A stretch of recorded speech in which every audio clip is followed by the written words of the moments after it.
What's shaking, everybody? I am in the same shirt. I have not changed. I'm Jeff Ketch, and that's Chad Hastings. This is House Divided. We are 30 hours away. Not quite 24, Chad. I know you like you. I know you appreciate Come on. good official score count. 30 hours away from Texas at Alabama. Woo! I can't wait. We're going to have a fun time today. We've got Brett Beard is going to join us in the 2 o'clock hour. We're going to get the sexiest Alabama accent you've ever heard in your life, talking Alabama, Texas football in the 2 o'clock hour. We also in the 2 o'clock hour have Scottish Guy. We've got all of the elements of this show that you would come to expect and love. By the way, hit that like button, subscribe to the channel, do all of the things that we ask you to do, get notifications. And Chad, we're 30 hours away from the game. Mm-hmm. And the only thing people want to talk about is the shirt that I'm wearing. Well, you damn right. Of course they do. Because I don't know why. I don't know how this has turned into a thing.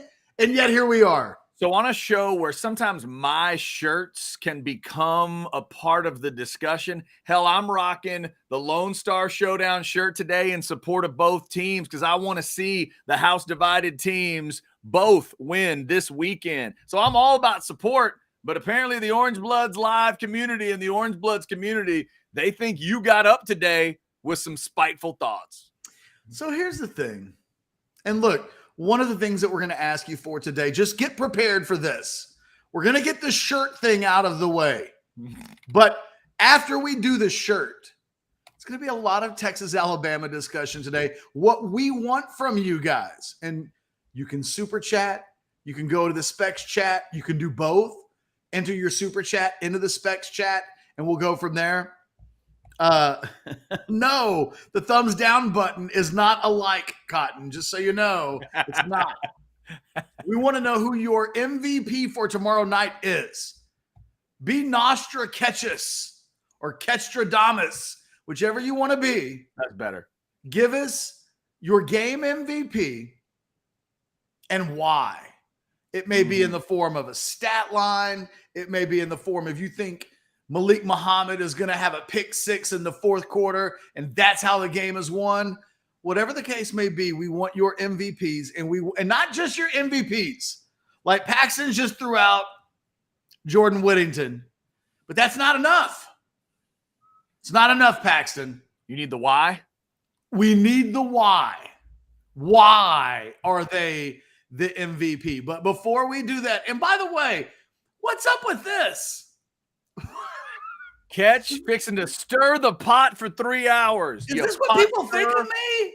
You pot stir. What are you doing? What would I say today that would stir the pot? What's the most pot stirring shit I can say, Chad? I'm not exactly sure because this game kind of speaks for itself. Like two of the biggest brands in college football are getting together. It's a huge game for both. Like game of the year, maybe period, but certainly to this point, I don't know what you could say that would be a pot stirring. I guess if you said Bama was going to blow the doors off Texas, but just to be official, I've got 23-17 Bama. Are you still at 23-20 Bama?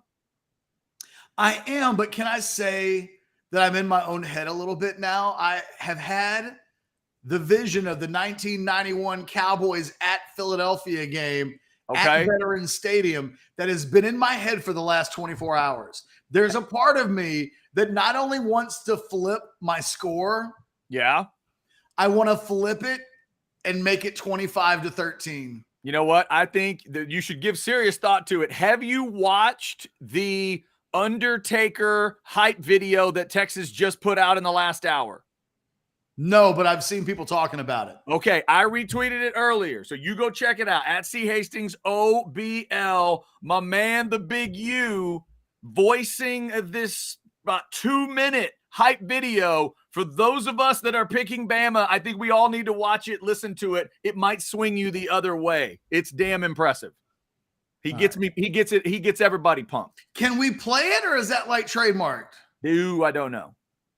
It's a hype video. Why don't we get people hyped?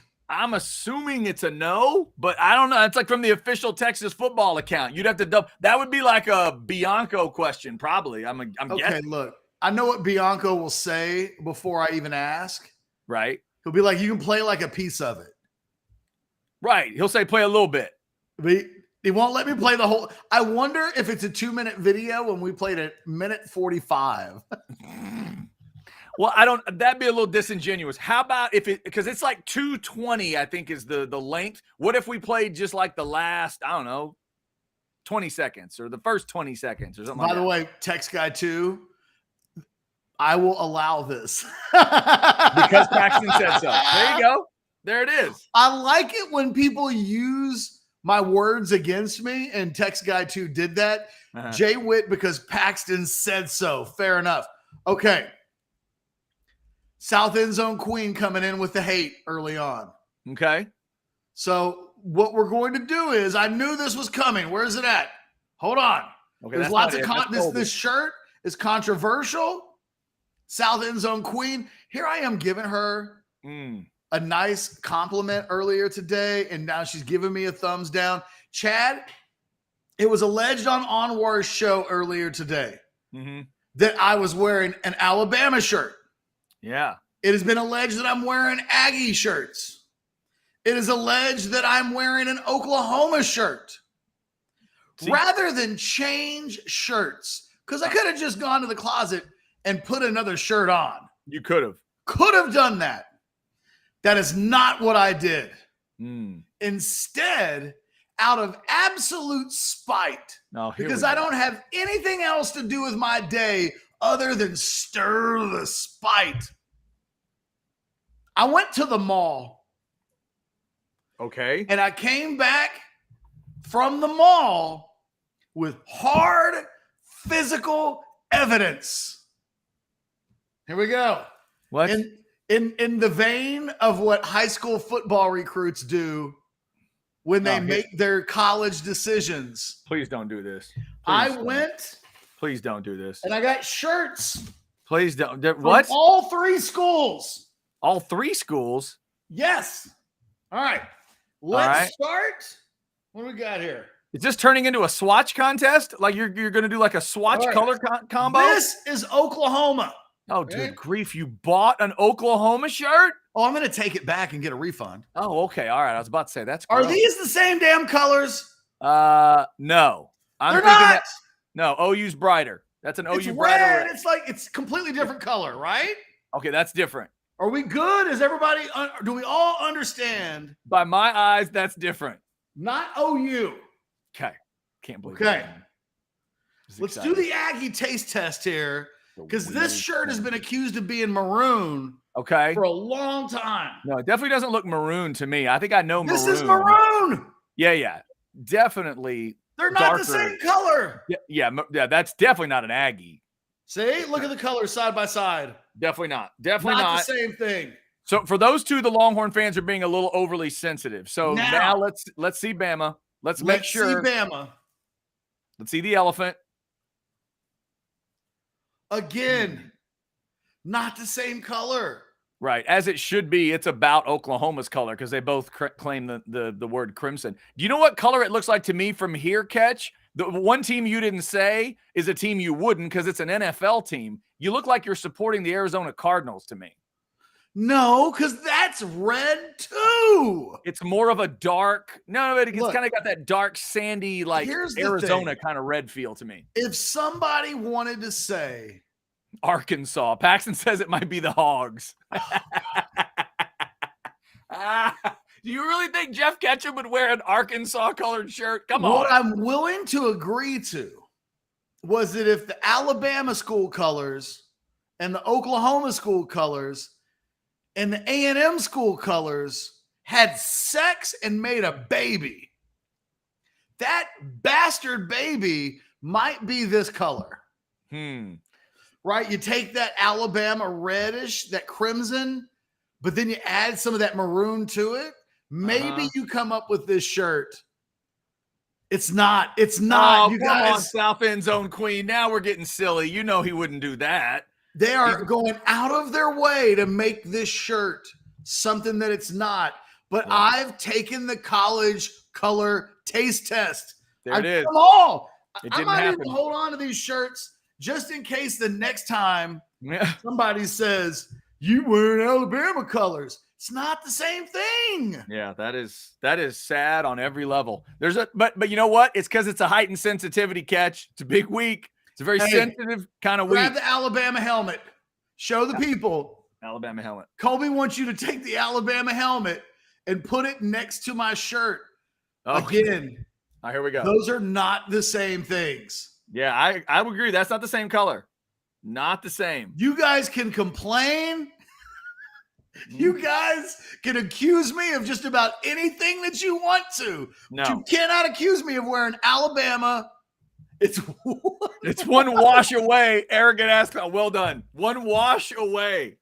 Yeah. Look, Ketch, this is all it shows us. This is what I always talk about when we get to Texas OU week. So we'll get there in October. What I love about that week is how sensitive Texas fans get, how fired up they get, how passionate they get. And there are only a few games that gets them this way. And clearly this is one of them. When LSU came to town, it was one of those games. When they get to the SEC and they're playing even more of the big brands than they used to, it'll happen more and more. I love this energy. I love all the Kool-Aid. And today, on some level, I love the fact that they're being this sensitive about your garment choice. What you may need to do is grab before, like when we take a break, go back there and grab the Arkansas helmet, the Washington NFL helmet, and just grab the Arizona Cardinals while you're at it. Like we may need to make sure. The thing is, if it is the Arizona Cardinals color, why are you guys mad? Like, what's the big deal? Right. That was my guess. That was my guess on it. We'll do that. We'll get it figured out. I tell you what, we'll do that as part of the crap bag today. Part of the crap bag. We'll do a color comparison.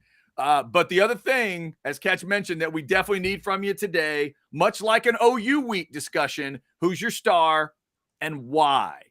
Ketch, let me get yours. Mark's right about this, by the way. Good call, Mark. Good call. So let me get yours out of the block. You have someone in mind, your MVP, the star you think is going to stand out, and why? I think in an Alabama win, it very well could be Jalen Milroe. Not with a monster performance, but with some key runs. You know, I'm concerned for Texas that we're going to see Milroe have one of these 20 carry games where he rushes for it won't be 150 yards, but it could be 88 yards on 20 carries. But it's kind of like what we've been talking about with Texas and the volume in the run game that historically you probably need to have. If you're going to beat Alabama, you've got to be able to run the ball to some degree. I think Texas is going to stop the traditional run game for Alabama tomorrow. I think it's important for Alabama to not get cute with Jalen Milroe. If you're Alabama, you want to use Milroe like it's Novocaine. You know, you just make it to where the Texas defense is numb at the 4 and the 5 yards a pop, but the moving of the chains. I think this is a game where, unlike a week, I mentioned this yesterday, unlike a year ago, I think we'll feel this game feeling shorter. Won't surprise me if the first quarter goes by like that. Because these two teams, I think the clock's going to be moving. I think Alabama's going to want to run the football. I think we know who they want to be. Peter Burns told us this like a month ago. It's murder ball. It's Nick Saban murder ball. And I think more than ever, that's their recipe for success. For the Longhorns, I think it really could be somebody like Malik Muhammad tomorrow night. Wow. I think it's going to be, you know, when we say who makes that play in the fourth quarter to either win or lose this game, I think it's easy to look at the quarterbacks. I think it's easy to look at the receivers. I think it could come down to a wild card that we're not anticipating. I think that might either be on special teams and or on defense. I think Jalen Ford, given how much of a ball hawk he is, I mean, that guy finds the football. There's a part of me that thinks If Texas wins this game, I think a pick six is one of the reasons why they get there. And I've been singling out Malik Muhammad because it seems like he's always around the football and creating turnovers, and he played a lot in week one. Maybe he plays a lot tomorrow night. Jalen Ford, though, may be the obvious answer because that guy always seems to be in a position to make a big play. They're going to need that tomorrow night. And this was kind of his coming out party a year ago. Quiet game one, doesn't make the stat sheet against La Monroe, and then just balls the hell out against Alabama at home. They need that performance all over again. To me, if Texas wins this game tomorrow night, it will be a big play that nobody saw coming from a mile away that potentially gets them there. Lots of good chats already coming in. You know, we want those super chats as well if you choose on a Friday. By the way, this chat here, completely disagree. One of my favorites, Buck Wild Longhorn. Chad is getting upset with me. No, I'm not. I don't know why I would. All the truckers out there. Why are you mad at him? No idea. No idea, Buck Wild. I'm not mad at you at all. At all. Now, this one we'll see. Just another channel says, I'm waiting to see if Ketch wears a Mill Road jersey for the watch party. Now, that would be stirring the pot. That would be stirring the pot. If he wears a Mill Road jersey for the watch along tomorrow, that will be stirring the pot. And understand, I will be wearing maroon for the A&M Miami game. But then I will probably switch to something else for Texas and Alabama because I don't want to have that anybody thinking I'm throwing weird vibes. I'm telling you, I'm not there yet, but by the end of the show, I may go from Alabama wins by 3 to Texas wins by 12. Nice. Okay. Hey, I'm excited about it. If you want to do that, if you want to make that switch, I think the people would appreciate that energy. We're getting a lot of good chats in already. Again, who's going to be the star and why, or whatever you want to throw in. Updated predictions. We got a 63-10 in yesterday. If you're feeling that, throw it at us. Throw up something crazy if you want to. Ketch, how about this one? We got this breakdown chat before the show even started from Michael. Shout out to you, Michael. I hope Sark watched the Tennessee game last year because that's the blueprint. Lots of intermediate throws, let the receivers make plays on O, confuse the quarterback, blitz inside, and contain the edges on defense. Thank you, Michael. Michael doing some early work. I feel like Michael has listened to me this week. He may have. Because all of those things are things that I've said this Texas team will need to do tomorrow night if it wants to win. I think also a lot of those things are things that Alabama needs to do. It's kind of interesting how it feels like for different reasons, both of these teams need to kind of do a lot of the same things. I think who wins this game in the middle of those offense and defensive lines will go a long way. Who controls the line of scrimmage? Which quarterback has just a little bit, maybe neither quarterback. It could go that way. I just think we're looking at a blood and guts game. I don't see a racetrack. I don't see 35-34. I'd love to. It'd be a hell of a fun game. Yeah, I just think tomorrow night's going to be a little bit more blood and guts than most people think. In fact, in a little bit, we're going to talk about what might be the most competitive matchup on the field tomorrow night. And I don't know that with all of the discussion, my God, 9 months of discussion about this game, I don't know that we've completely had the discussion of what might be the single best matchup on the field. It's the matchup that Alabama thinks they're going to win, and it's going to be the one that takes them to victory. And it's the one that I think Texas fans look at and go, I don't know. We're pretty good there. And we were good in this game a year ago there. Lots to talk about. Somehow, some way, 9 months into previewing this game on the eve, Chad, on the eve of the game, there's still stuff to talk about that we haven't talked about. And oh, by the way, speaking of things that we haven't talked about, The Detroit Lions beat Kansas City last night. The Detroit Lions did beat Kansas City last night. That was fun for a lot of people to watch. Not our producer, Blake, who is a Kansas City fan. He knew the Kelce thing was going to be big. We told him about that stat earlier in the week about Mahomes touchdowns and all that. But what he didn't think was going to happen was that many big drops. Huge bad night for Kadarius Toney last night. Mr. Point Shaver. But Ketch, a nice night for some of my Aggie brothers. Dan Campbell, Aaron Glenn. Great to see Josh Reynolds on a team I can actually root for. The Lions look good, and the Chiefs just didn't make a couple plays. I wouldn't freak out if I'm a Chiefs fan because Mahomes laid balls in there and dudes just dropped them. So, what do? Hey, Blake, can you come in for a second? He may be crying. Is he okay? Blake, you all right? Okay. No, I'm good. He's good. Do you believe that Toney was just bad last night, or do you believe, like me, that he was point shaving? It sure looked like he was point shaving, huh? He was terrible. He was terrible. We were talking about this earlier, but he had one catch for a yard, right? And then a rush for -1 yard. So he had 0 yards, multiple drops. It was a zero-sum game for Toney last night. There it is. You beat me by 1 second. Yeah, that was bizarre is what it was. And you notice the throws he was dropping were the ones Kelce always comes up with. If you went back and analyzed it, like we've been analyzing Quinn and deep balls, they weren't perfect every time. They weren't like the absolute perfect throw, but come on. That last one Kadarius Toney dropped, that's when everybody should have left. That's when everyone should have just left the stadium. Like, that's it. Chiefs aren't going to win this game. Mahomes put stuff right on the money and didn't make it. But Detroit, like you said, I'm not freaking out. I mean, we're missing 2 of our 3 best players on the team and 6 drops, and still should have won the game. I mean, yeah. If you say so, okay. All right. Yeah.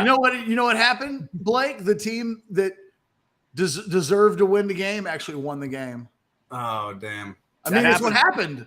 The NFL is a truth league. It reminds you, Ketch, Fair you enough. watch a couple of weeks of college football, it always numbs you to this thought that's like, there are teams with no chance. And then you watch an NFL week and you realize, oh, that's right, there's only 32 of them. And everybody's tight. And anybody that would tell you the Texans can't go to Baltimore and win this Sunday has never watched the NFL. Oh, absolutely. Like, ever. Parody. Like, I don't think that's going to happen, but obviously if it does, you go, that's the NFL. It's nuts. Everything's close. I think I came away from the game just really respecting the job that Dan Campbell's done in Detroit. He had a tough first year. Yep. I mean, it just didn't go his way. And here we go 2 years later. And if there's anything that gives you hope, if I was a Texas football fan, the similarities between Dan Campbell and Steve Sarkisian, they're not carbon copies, but they both they're very likable guys. Everybody loves Dan Campbell. Everybody loves Steve Sarkisian. Like, you never hear anybody say, I just don't like him. Like, that never comes out of anybody's mouth. And it's a world where half the people watching this show don't even like me. So you're used to hearing this dislike. You get some too, Chad. Don't think you're impervious to it. Oh, I'm sure I do. You have year one, it looks like they don't know what they're doing. It looked like Dan Campbell, likable guy.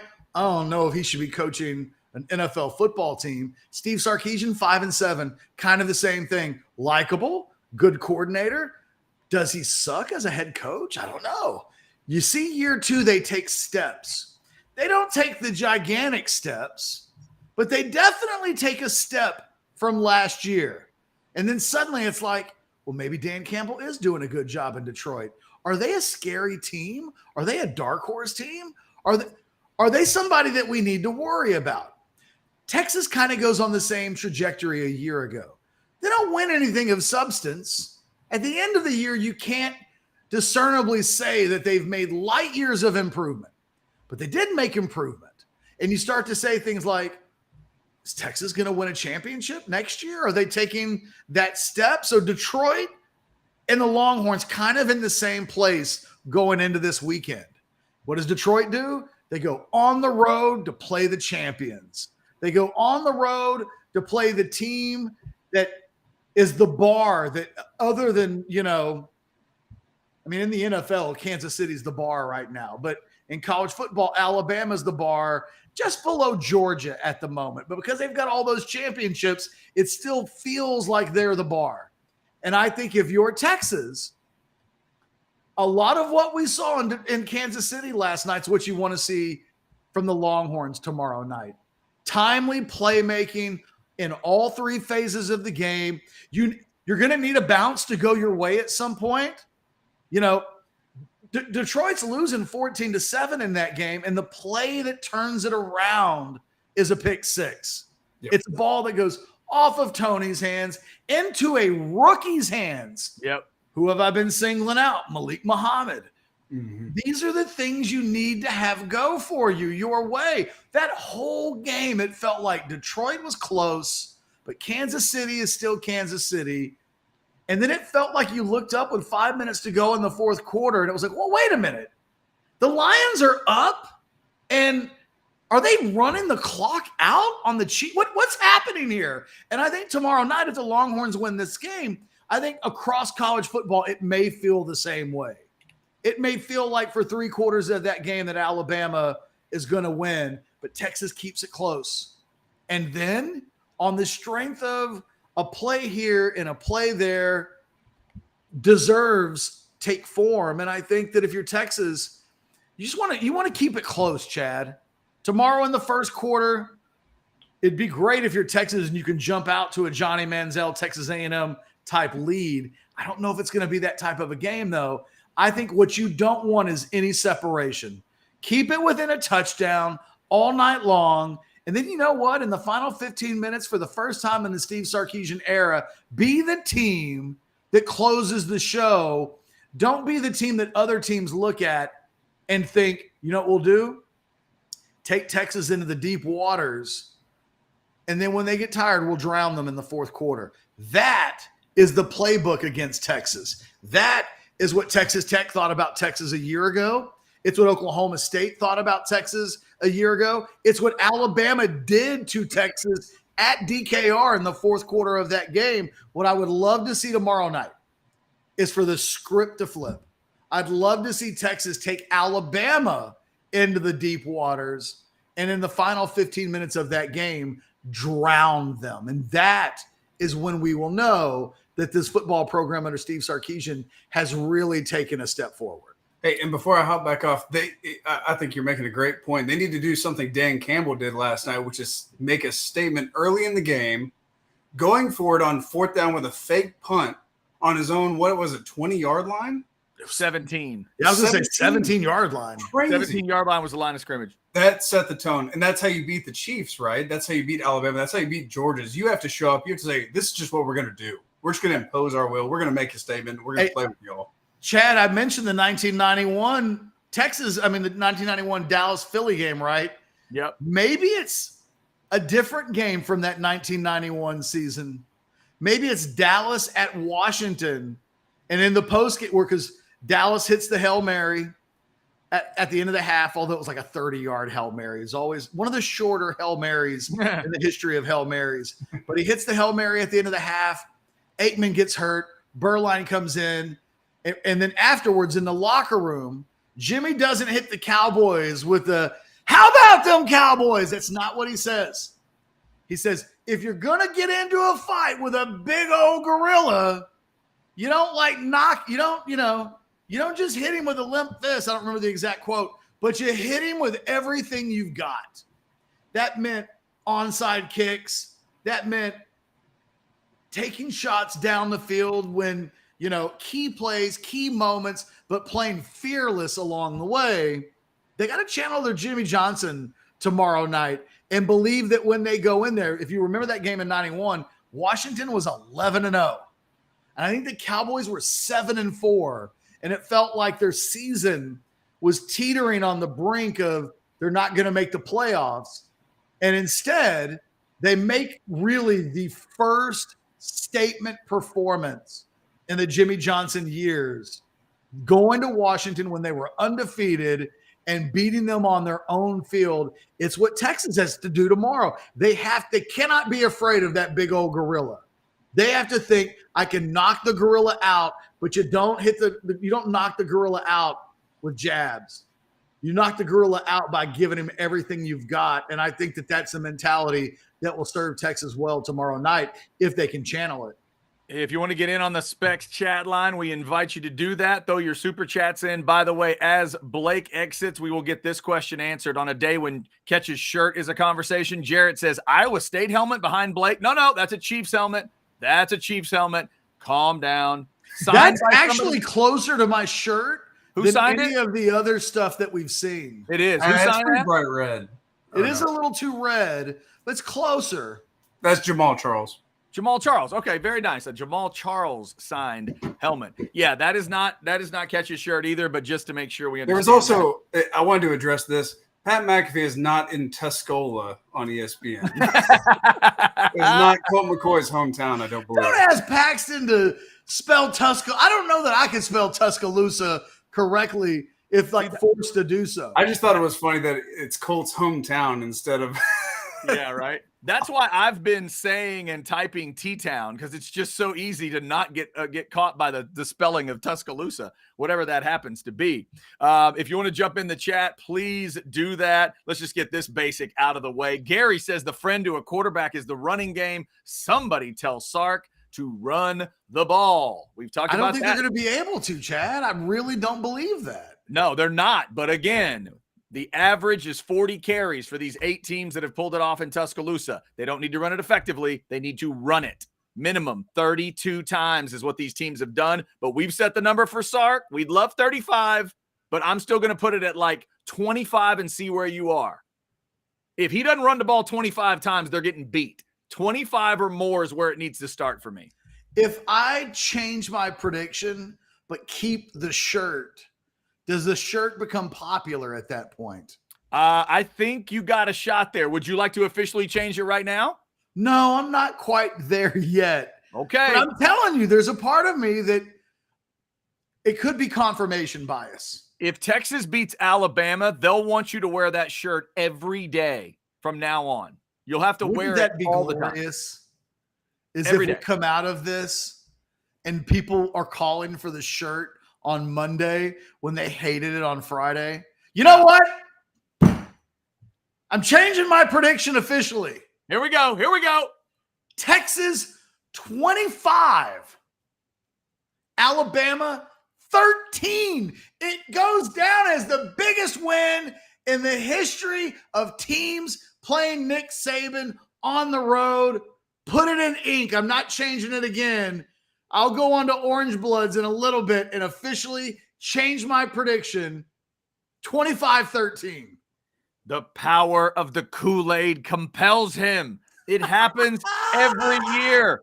Ketch, I watch Texas fans do what you just did so many times. You get ready for that OU game every year. Texas could be 0-4. They've lost every game by 3 touchdowns. Their quarterback is terrible. Oklahoma has won all games 58-0. And on Sunday night, they're sure they're going to lose. But when you see them in Dallas on Friday, they walk up to you and they go, Texas by 2 touchdowns. I have never done this.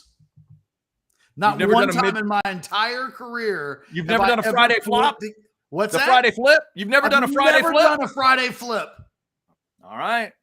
You know why? Why? Let me tell you how I know that's true. Because people would call it out and like I would have to live it down forever. Yeah, people do have a memory when it comes to you. So believe me, this will be held over my head if I'm wrong. Yes. But I have had a vision. And the vision that I've had is 1991 Dallas Cowboys.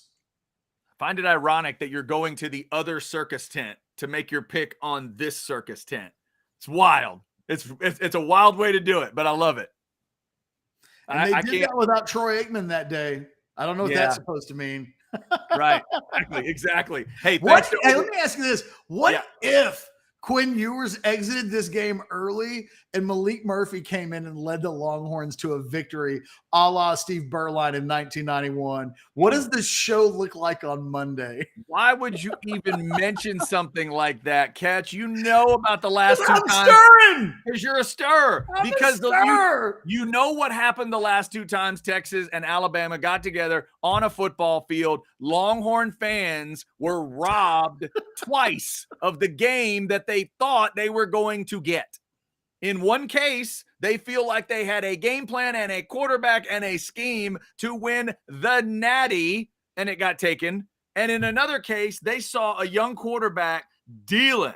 They saw rhythm. They were at home. They were ready to slay a beast. They were ready to beat a future Heisman quarterback. And then it got taken from them. So don't mention that stuff. They don't like that. Here's the thing, though. I don't actually believe Texas is going to win tomorrow. But I've had a vision. Well, okay. And the vision is 1991 Cowboys at Philadelphia. Okay. But see, you can't switch like that and go 25-13 Texas and then prepare to come back next week if Bama wins and go, well, I really felt Bama was going to win the whole time. I just had a vision. Prediction is the official prediction. I can admit the harrowing nature of my prediction, though. Okay. All right. It is not disallowed to say, I'm out here wilding on the show. I'm not hedging. Chris thinks you're out on the key hedging. Chris, I'm not going to take that from people in the chat that are convinced that I'm wearing some sort of Alabama shirt. Chris, he's out at the elbow. He's hedging. I don't know. Hey, you know what, South End Zone Queen? You have been a little mouthy today. You've been a little mouthy. You're not wrong. Yeah, South End Zone Queen. I'd lean in. Lean in. It's You're that not week. Wrong. Let's go. I'm just saying, like, little mouthy. I kind of like that about you. Keep being mouthy. Don't stop. That's right. Put There's the that Rogue Shop QR code there. Where is it? Up there. Yeah. Get that. Hey, by the way, speaking of Rogue Shop, Ketch. I'm heating it up so that you guys can see. You going to be heating up some Rogue Shop during the watch along tomorrow? Oh, yeah. Yeah? Dude, I'm doing like 10 hours of broadcasting straight tomorrow. From 2:15-ish. Yeah. Till God knows when Anwar and I finish up the postgame show. That's right. Yes, indeed. Yes, indeed. There it is. There it is. Rogue Shop. Look at that. By the way, is anybody else still trying to figure out the Rogue Shop logo? I dig it. I'm just trying to figure out what it is. It's really cool. I've always thought it was kind of Edgar Allan Poe-ish. It very much is. I can't quite figure it out. It's like a medicine woman with a crow or something. Okay. All right. I'm starting to see it a little bit now. It's pretty cool. Yeah, It's very artistic. I like it a Can lot. I make a confession? Well, at this point, I think you should. Yes. The chick in the Rogue Shop logo, Yeah. kind of sexy. I mean, I'm not like into like, you know, Voodoo women. fantasizing like anime. That's not really my thing. Okay. But if I was like a cartoon character, I'd totally try to shag it up with the Rogue Shop chick. Rogue Shop chick or Betty Rubble. Careful now. She could put a curse on you. Like, put that back up for a second. She does look like the kind of there's a very Stevie Nicks vibe about the Rogue Shop woman. That's a great comparison. Let me give you a better competition here because Betty Rubble's not fair. Let's go Rogue Shop lady or Harley Quinn. Ooh. Let's go crazy on crazy. Let's go spooky on spooky. Let's do it. Rogue Shop lady or Harley Quinn. The thing is, I've seen Harley Quinn in the flesh, and her name is well, that's true. Margot Robbie. When you cast Margot Robbie, then maybe that wins. So it's unfair to the Stevie Nicks inspired Rogue Shop lady. Oh, no! Oh, my Lord. Jeffrey is actually a depiction of Brecken Hager. Scotty. Oh, my. I don't even know what to do with that one. I I don't don't think know. that's Breckenhager. I don't know. That would be the official loss of control, and a Friday show is happening. That's all I know. That is all I know. Get your chats in. Let us know who your MVP of the game, who your star of the game is going to be, and why. Score predictions, whatever else you want to throw in. Let me just remind everybody, because we're going to dig into this matchup Ketch I know wants to talk about, but buy or sell is coming at 1. There's a musical legend in the buy or sell today Ketch is going to have to deal with. We're going to continue to talk about this game, Texas and Bama. We'll talk about the truth in the crap bag today. And at 2:15, it's the Scottish guy, Brett Beard, at 2:20 with our favorite, I think, SEC accent of all time to get you ready for an SEC vibe. Do you think he knows that we love his accent? I would assume I've told him that over the years. If not, we'll tell him today. I will tell him it's his a big part of why we love him. I mean, he's a great human being and a guy.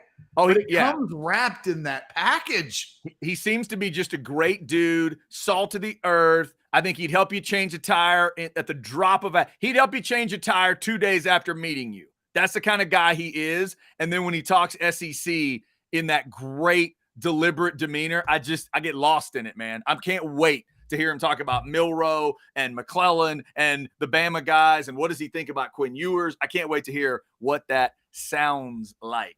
All right, before we get into this, Ketch, we did just get a $10 super chat. You in for that? Yes.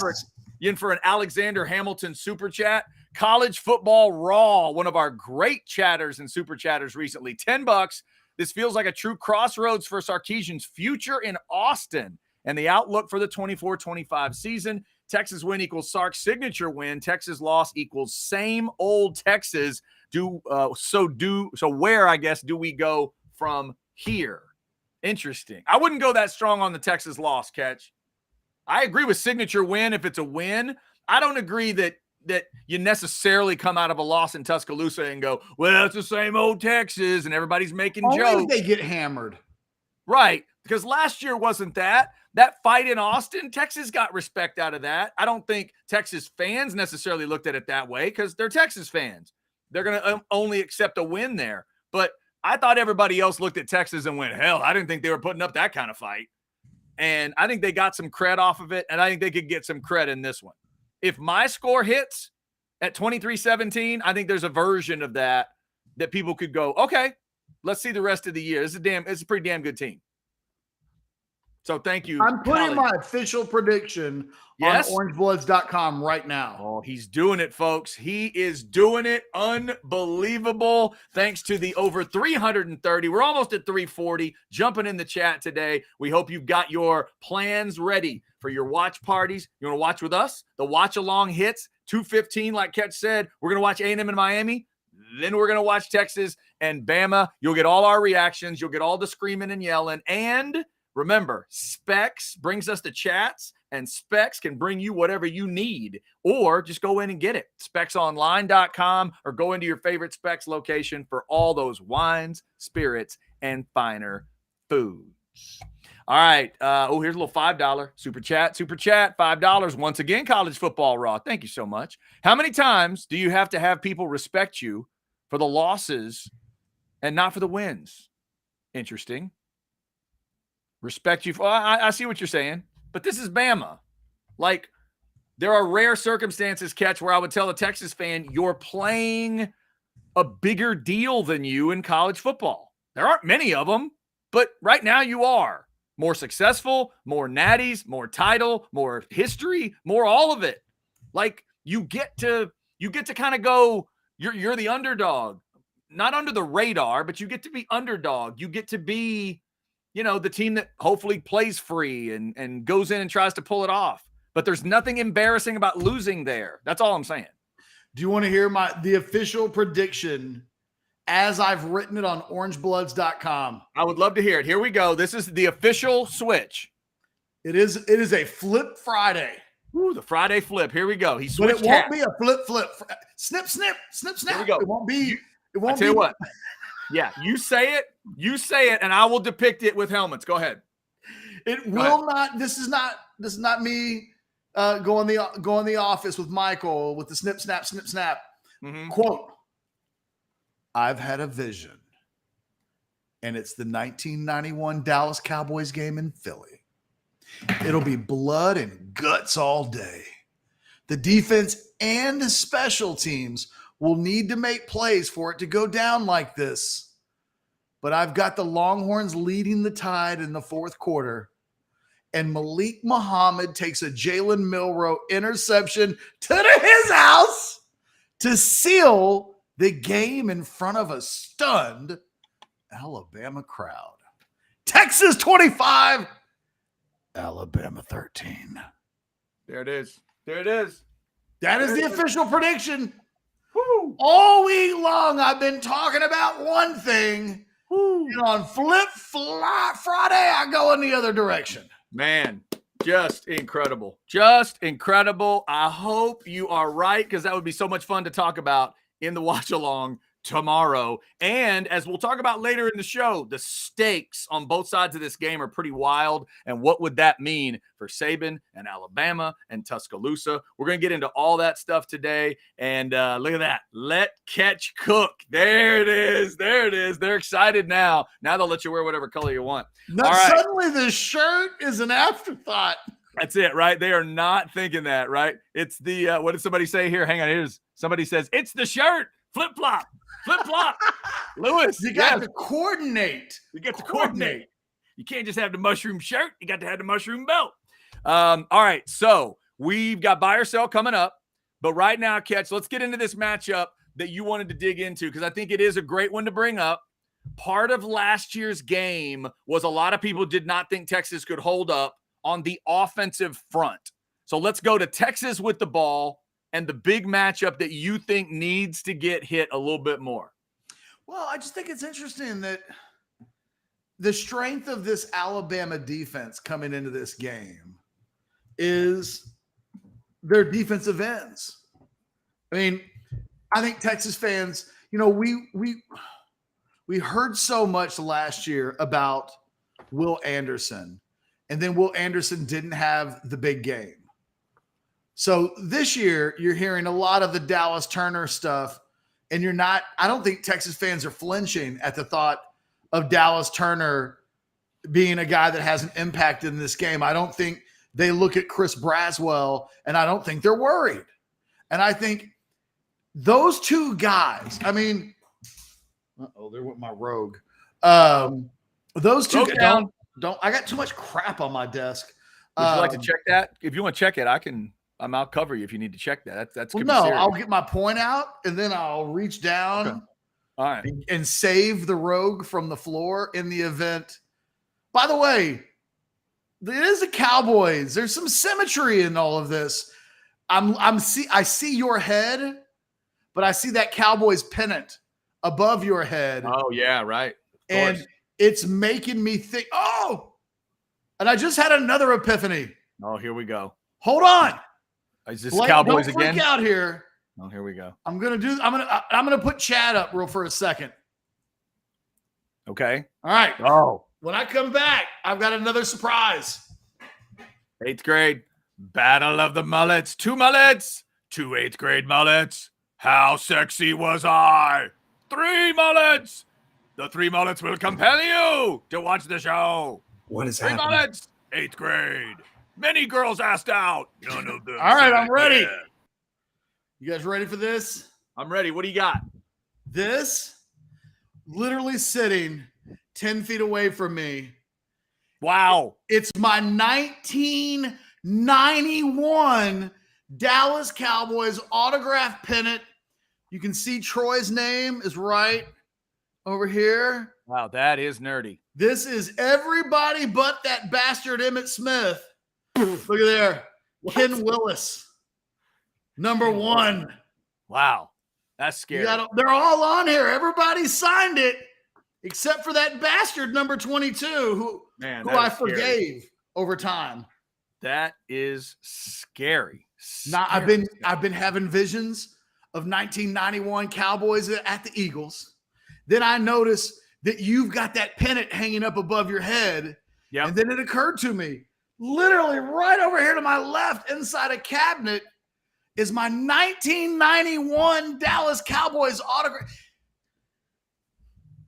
It's all come together, Chad. It could be a meant to be. Also, Ketch, I hadn't even mentioned it, but just this week, I also added the picture of me and Moose Johnston and the 5 Cowboy Super Bowl rings to the background. So there's just some Cowboy energy going on, you know? Hold on.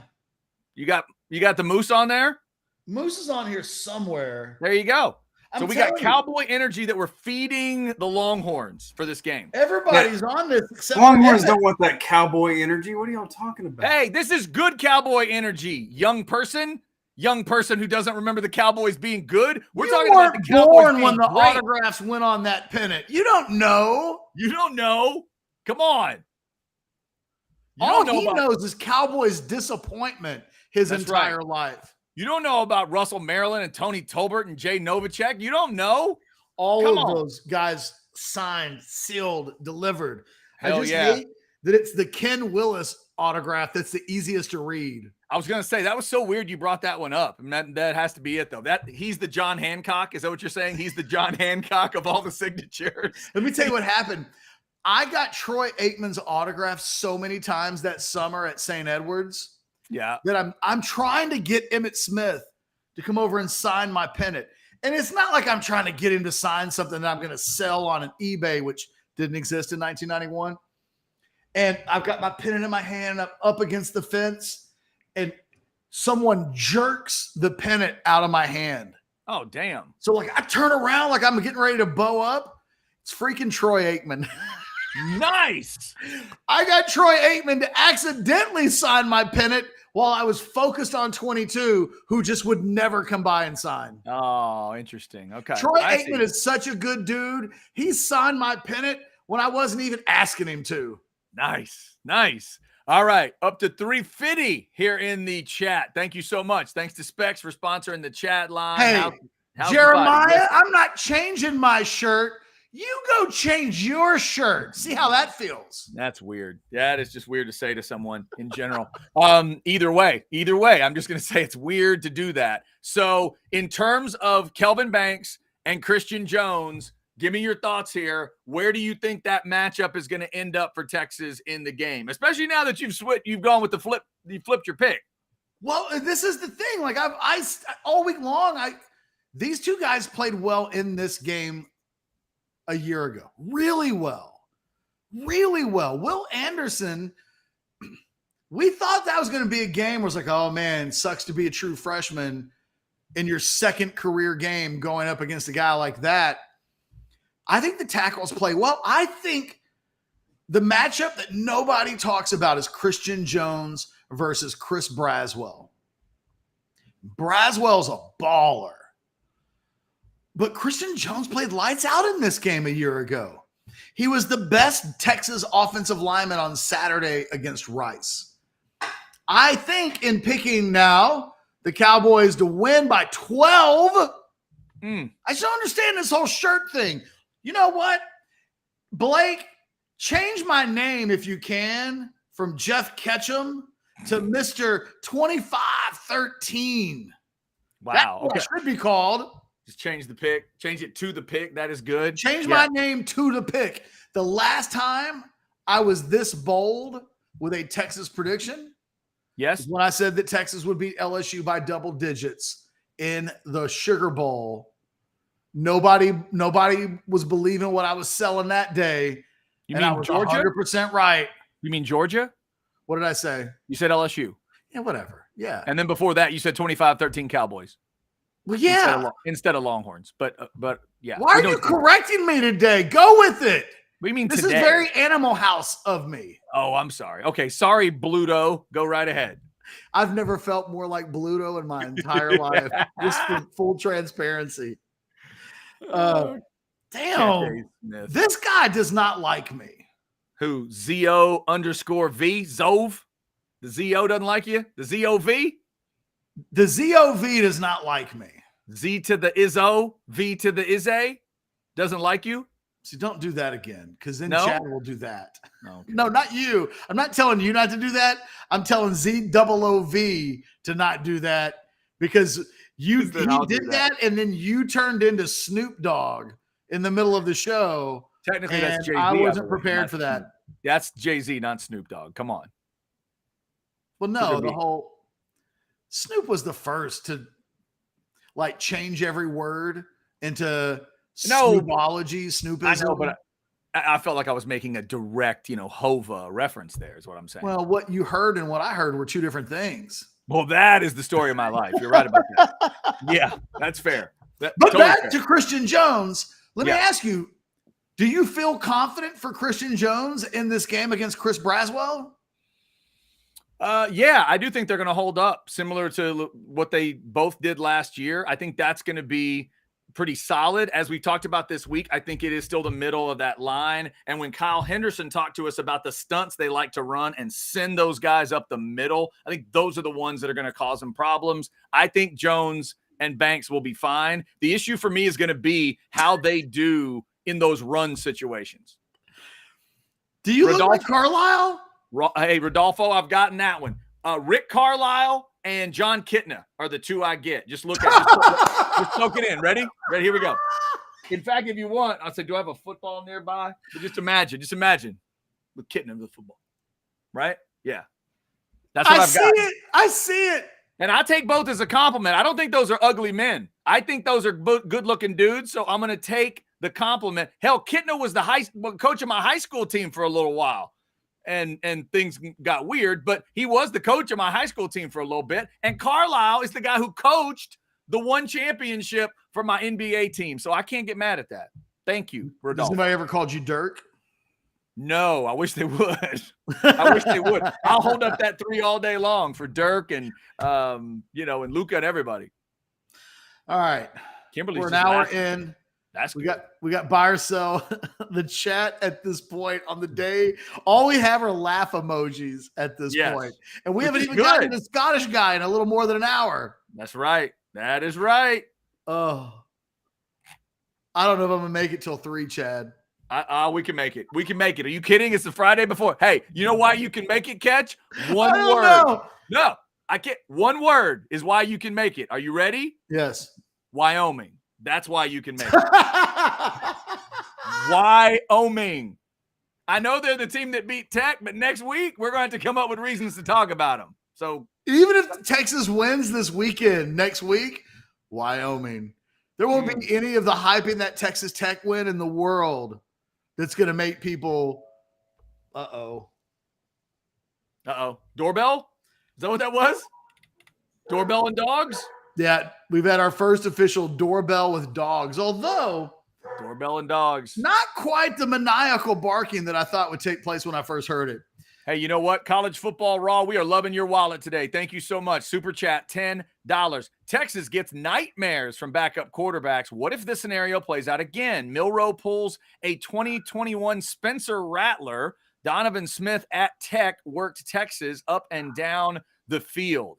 All right, I'm not quite getting this comparison. Texas gets nightmares from backup quarterbacks, but Milroe's not a backup. That would be Buckner, right? I'm not understanding that. Milroe's the starter. So I'm not quite sure of the comparison there. College Football Raw. Found Google Scholars super chat. I think he didn't forget it, Google. I think he disrespected the $1.99-ness of it all. Ketch's shirt is the new white and gold dress meme. That's funny. Remember that? Yes. That's great. It took me a second, and then I did. Yes, I did. That's good. That's very good. Well done. Well done. That is excellent. Yes. Clothes are being discussed. Ketch is hearing the voices in his head. No, I heard the doorbell. I heard the doorbell and the dog. Yeah.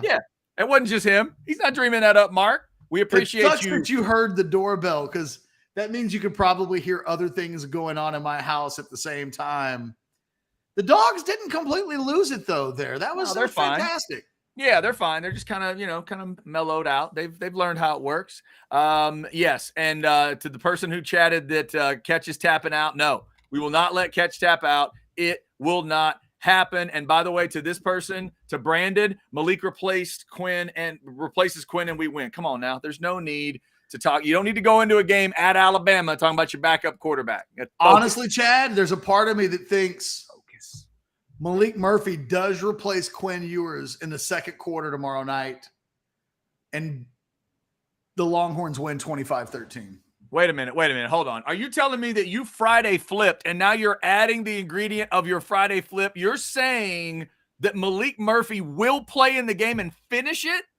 And Malik Muhammad has the pick six. It's going to be Malikmas tomorrow. Oh, my God. Are you calling a Malik squared Friday flip? Is that what just happened? In September. That's Malik incredible. finishes the game at quarterback. Malik Muhammad pick six in the fourth quarter. What's next? By the end of the weekend, Malik Jefferson has a new NFL home. How many more Maliks are you going to make a part of this? And Malik Murphy gets activated on Sunday for the Cowboys and plays a non-important role on special teams in that game. Oh, my God. That's right. He's practice team, right? Yes. He's practice team for the Cowboys. That's right. I'm sorry. Not outside of the realm of possibilities that he could get called up for that game. I'm sorry, Malik. I didn't mean to say you didn't have a home. You do have a home on that practice squad. My bad. It's Malikmas. Malikmas. All right, before we hit buy or sell, Paxton wants to know, Chad, who is your offensive MVP? Who do I think is the MVP of this game and why? Ketch, you threw it out right at the beginning. When you threw this question at me, it's Milroe for me. I'm picking Bama in a close win, and I think it's Jalen Hurts style. It might be a little clunky at times, but I think there's a couple runs, and I think there's a couple big throws. And I think like I've watched Jalen Hurts beat my Aggies in the past, and heck, like I watched Jalen Milroe find a clunky way to beat my Aggies last year. I think it's that kind of thing. He had 17 carries against A&M last year. I think he'll have enough of those. So right now, I think this is going to be the Milroe game coming out of it if my pick is correct. So I'm going with Milroe. I'm taking Malik Murphy to replace Quinn Ewers. Oh, Lord. In that game, and he gets the job done. It's going to be a weird one tomorrow night.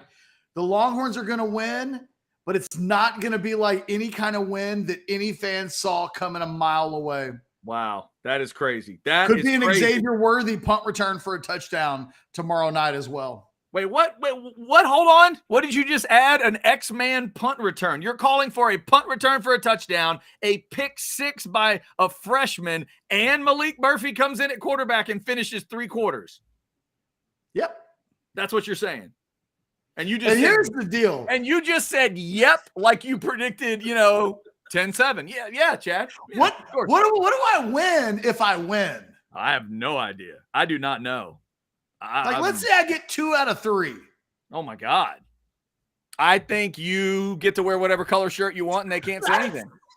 Exactly right. Exactly. That's what it is. You know what I'm going to wear on Monday if the Longhorns win?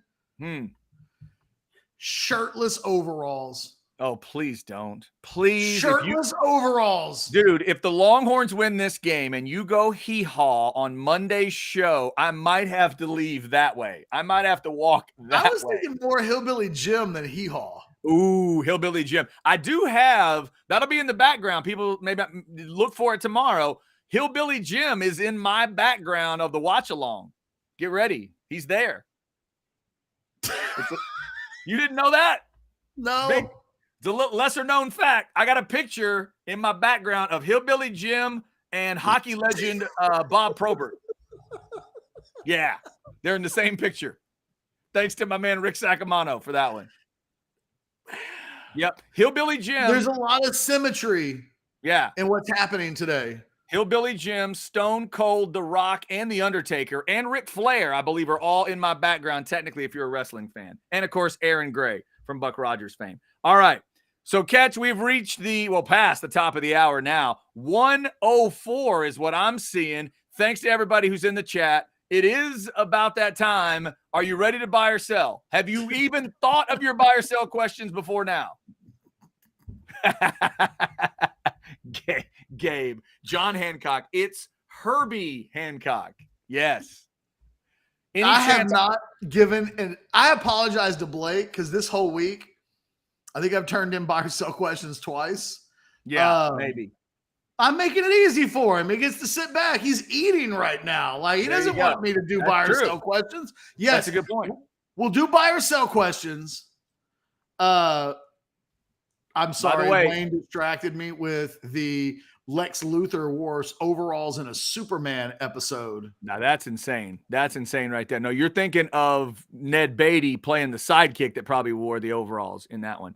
All right, so I don't know what I don't this know what that is about. I have no idea. Okay, real quick before we get to buy or sell, what are the chances that our producer Blake knows who was it that just got referenced? And I was going to ask if he knows who they are. Now I just forgot. The Tommy Boy reference? That's a sad old man thing. I just forgot. Herbie Hancock. Herbie Hancock. Yes. Do you know who Herbie Hancock is? I'm aware. Okay. I don't know much about him. Just check. I do know that. You're aware of what? What do you know about musician, right? Yeah. From like the 60s. Ooh. Ish. From the 60s? Or is he later? He's a little later than that. Yeah, Herbie's a little later than that. A little Big later. 80s. But 70s or 80s? 80s is when 80s I remember Herbie for sure. Okay. Herbie had a run in the 80s. The thing is, I'm thrown off by the name Herbie because Yeah. it's very old to me. That sounds very 60s. Yeah. Like, go The away, video- youngin. The video for He's- Rocket was He's great. killing my vibe with his, what is that, the 1920s? Yeah, no, Herbie Yeah, that's Hancock. bad. He was a big deal back, in the jazz renaissance. Catch back when the Cowboys used to win games. Oh, that's Oh, unnecessary. come on. Matt, $5 super chat. Thank you. Catch, if we win, you have to wear brown and gold next Friday. I have a brown t-shirt that's a bit undersized at this point. Like, Yeah. You the see man what they're boobs will doing be now. coming through it. If this works, what they're going to need you to do every Friday is wear the color of the opponent so that all of the But energy this gets. isn't the color of the opponent. No, I know. No, that doesn't matter. Their perception is that it is. So you need to wear something they think is the color, and then it will absorb all the negative, and the positive will be on the field. That's what they'll think. Here's what I'll do. I'll wear a black t-shirt next week, and you guys can tell me that it's gold and brown. Exactly. All right. So, would you like to go first or second and buy or sell? Spencer, you can go first. Spencer, Okay. I don't need to wear burnt orange. I literally am predicting Texas to win the game tomorrow. He went Friday flip 25-13. He's official. See there? He's Mr. 25-13. Yes, it's He is official. He's on your side. He's I've on never your wanted side. Texas to win a game. I've been at every Texas national championship game in my lifetime, which is 2. You did say that like it was a long list. That was good. I've been to everyone. It was 2. Mhm. Never have I wanted Texas to win more ever in my life than now. It would be exciting. You'll see in the watch along tomorrow. I will be willing for Malik Murphy to come into the game. Man, I will be willing for Malik Muhammad to have a pick 6. Xavier Worthy's never come close to a punt return since he's been at Texas for a touchdown. No, that was interesting to me too. I will be insufferable. You will For at least a month if I come anywhere close to this. Holy smokes! And if my Aggies lose before that, good grief! No, you're gonna feel good about this, Chad. What a day you'll have tomorrow. What's that?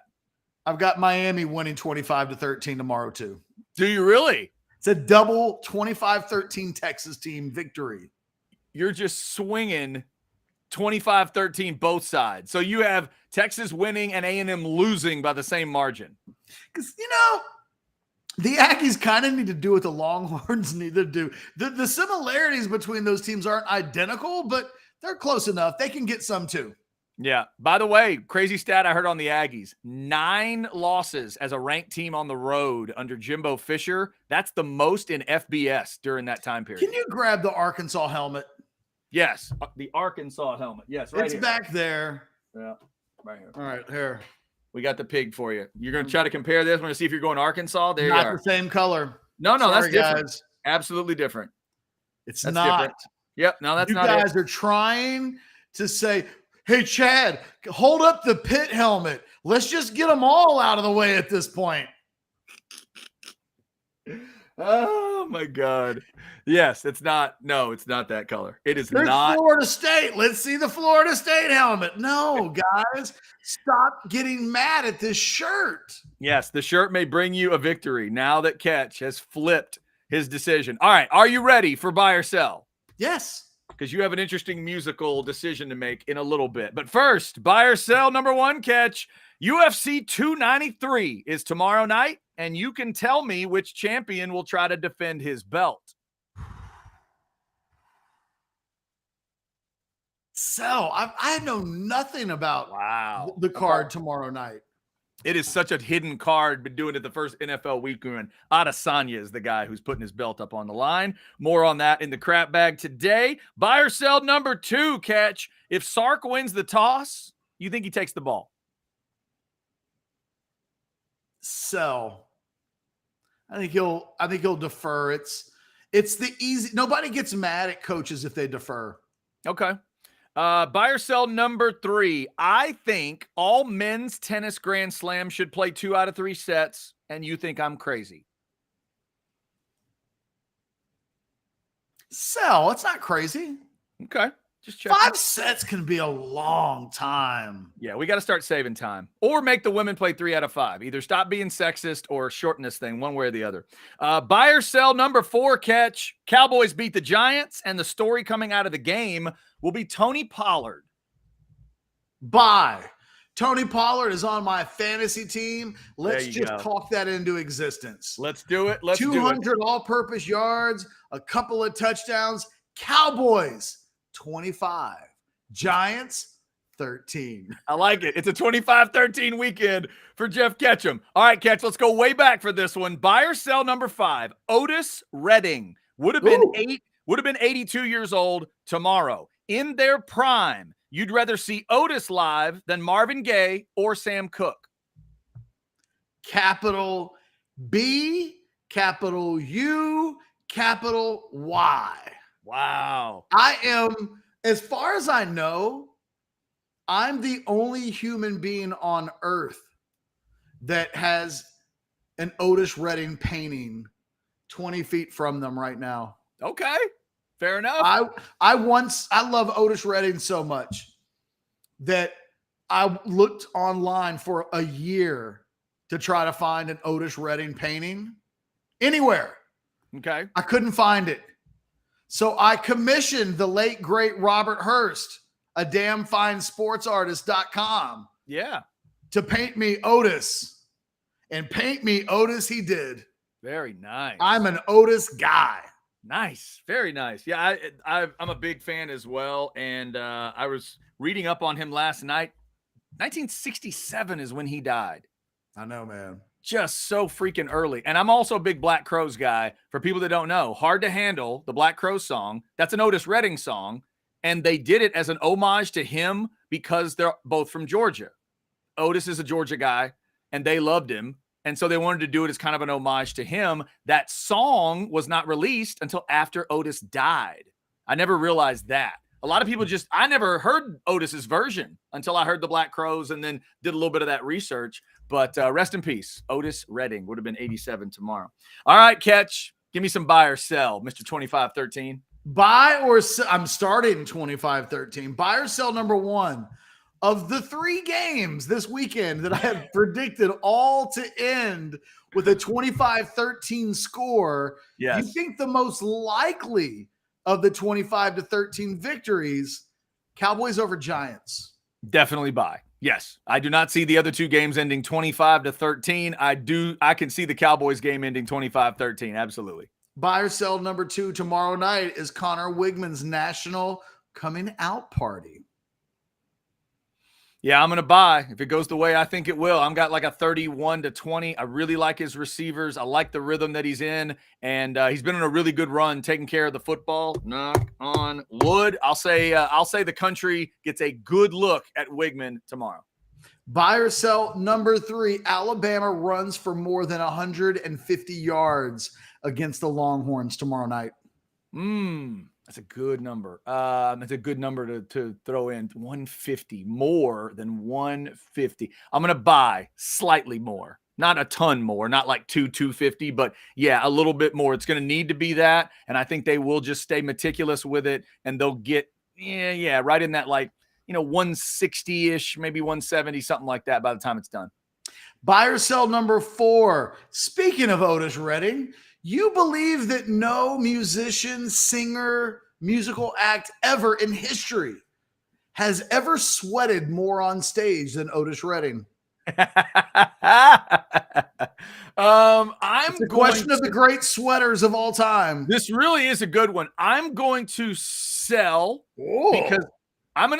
because I have witnessed a few concerts, but I'm convinced that I have seen the greatest sweater of all time live at Antone's. I believe the greatest sweater of all time was Malfred Milligan from Storyville.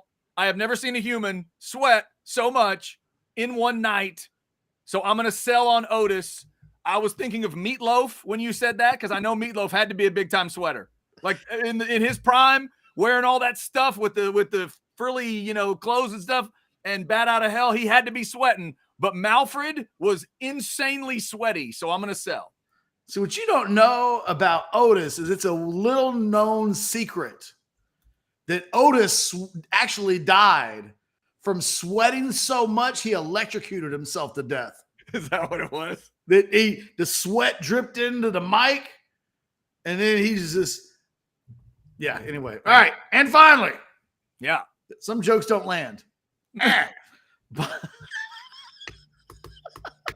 like the sound at the end too for some reason. I'm not really sure what that was. So I wanted to do a hotter than triple threat match. Okay. In the week on the buy or sell.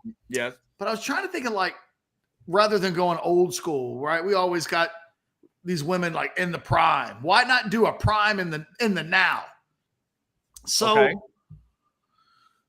I typed in 2020's hottest women. Okay. I meant it to be for like the decade, and instead it came up for the year. Okay. Well, the year, you're going pandemic hotties is what you're yes. saying. Yeah. The top three were Jessica Alba, Margot Robbie, and Gal Gadot. Whew, all right. And I wasn't quite sure what to do with those three. Yeah. But then I saw the next three. All right. 4 versus 5 versus 6. Okay. We're doing a contenders battle. It is. It's like Dana White Contender Series. This is the Jeff Ketchum Contender Series. Go ahead.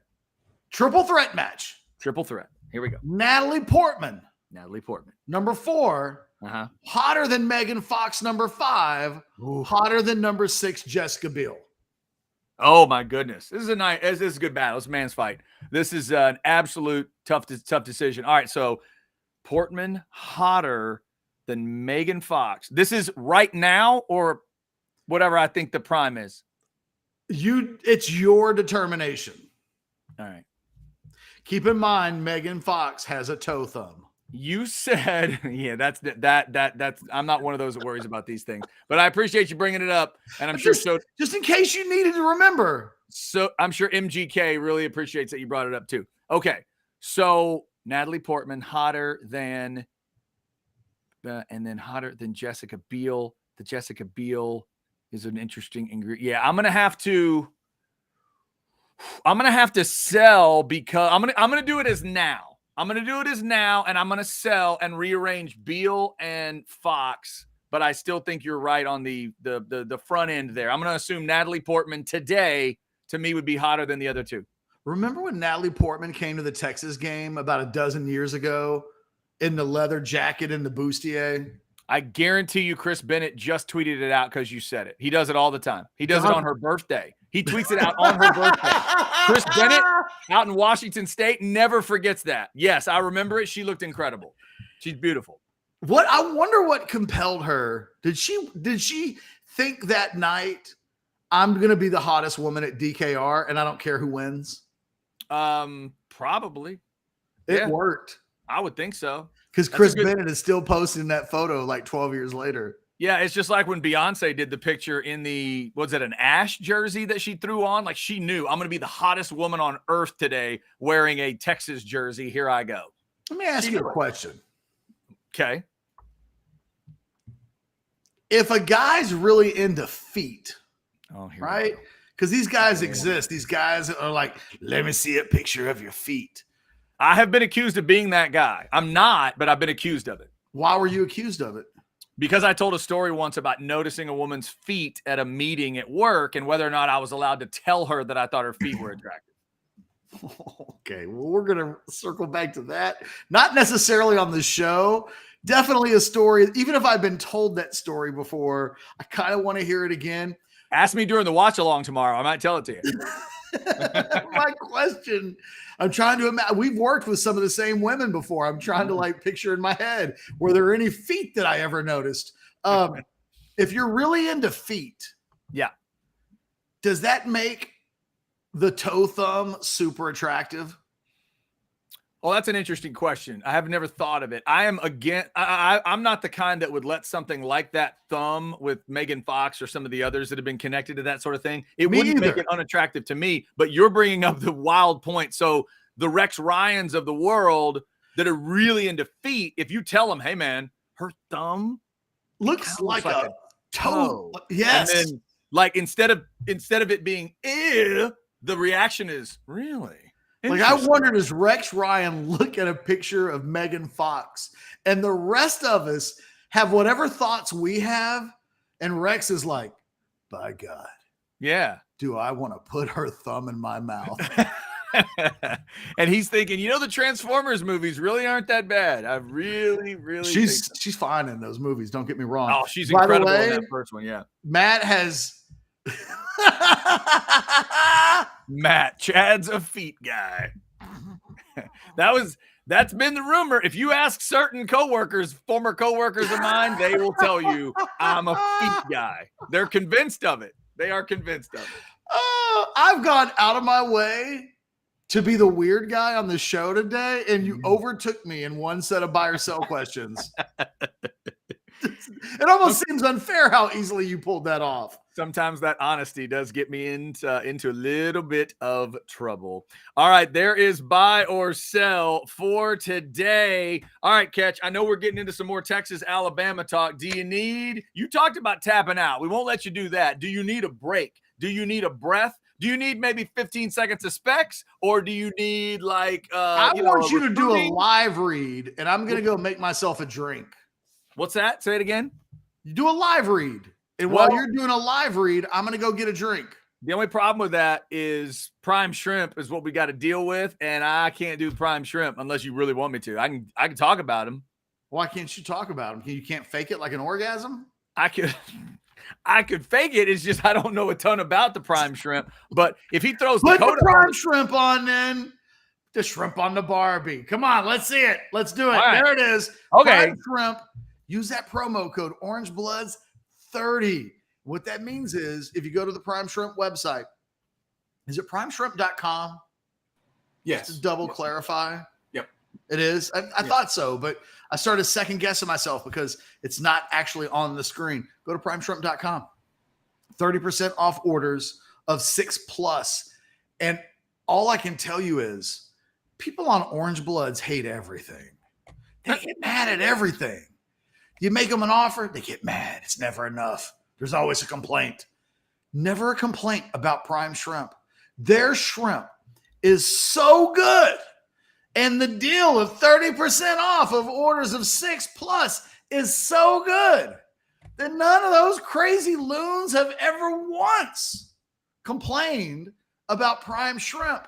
And I don't know what other personal endorsement I can give other than to say the damn food is so good, ain't nobody on Orangebloods ever complained about it, and I have never otherwise seen that. I have seen Texas fans, Chad, complain about 5 touchdowns win against ranked teams back in the Chris Sims, Mac Brown days. Oh, yeah, that happened. Not good enough. Not enough style points. Blah, blah, blah, blah, blah. The 2009 season was almost insufferable because Texas fans couldn't enjoy the wins because they weren't pretty enough. Never seen them complain about prime shrimp. It's borderline amazing. That's fair. All right, Ketch, before you stretch your legs and take a little break, there's a very serious question coming in from JD on the chat line. I'm sorry for such a personal question, but have you ever faked an organism?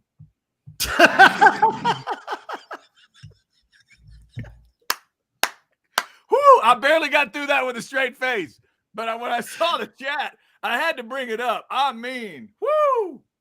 I have I barely got through biology in high school faking organisms. I had to fake the frog. I had to fake the butterfly. When you pin it up. Oh my God. I think the funny thing about this is that South End Zone Queen has no idea how off the rails today's show is going to be. I have not yet seen Scottish Guy. No, I haven't either. But I just have this feeling that at 2:15, not only will we be completely off the rails when Brett Beard joins us at 2:20, we won't be able to get back on the rails. I think it's great. I think it's great. South End Zone Queen thinks we have rails. Like I did that. That's what I was going to say. There are no rails involved in this show today, and it's just going to keep going in whatever direction we think. Now, generally, we do have rails. I mean, we have rails, right? We're talking Longhorn stuff. And then we talk sports. Those are kind of the rails, but then we divert pretty quickly. We do have that. All right. Okay, hang on. We got a clarification on a super chat with another super chat. College Football Raw, we are loving you today. Thank you for that 5 spot. What I'm saying is backup quarterbacks kill Texas. How does the game play out if Milroe gets yanked? Okay. There you go. A little more specific way to ask that. Ketch, if Milroe, you're saying that you think this is a game when Malik Murphy comes in. Do you want to add to your 25-13 by saying Milroe will also get replaced? You got that in the story? No, because I've got Malik Muhammad intercepting Milroe. Okay. On the way to the victory. Okay. So no, I don't want to do that because okay. Fair enough. All right.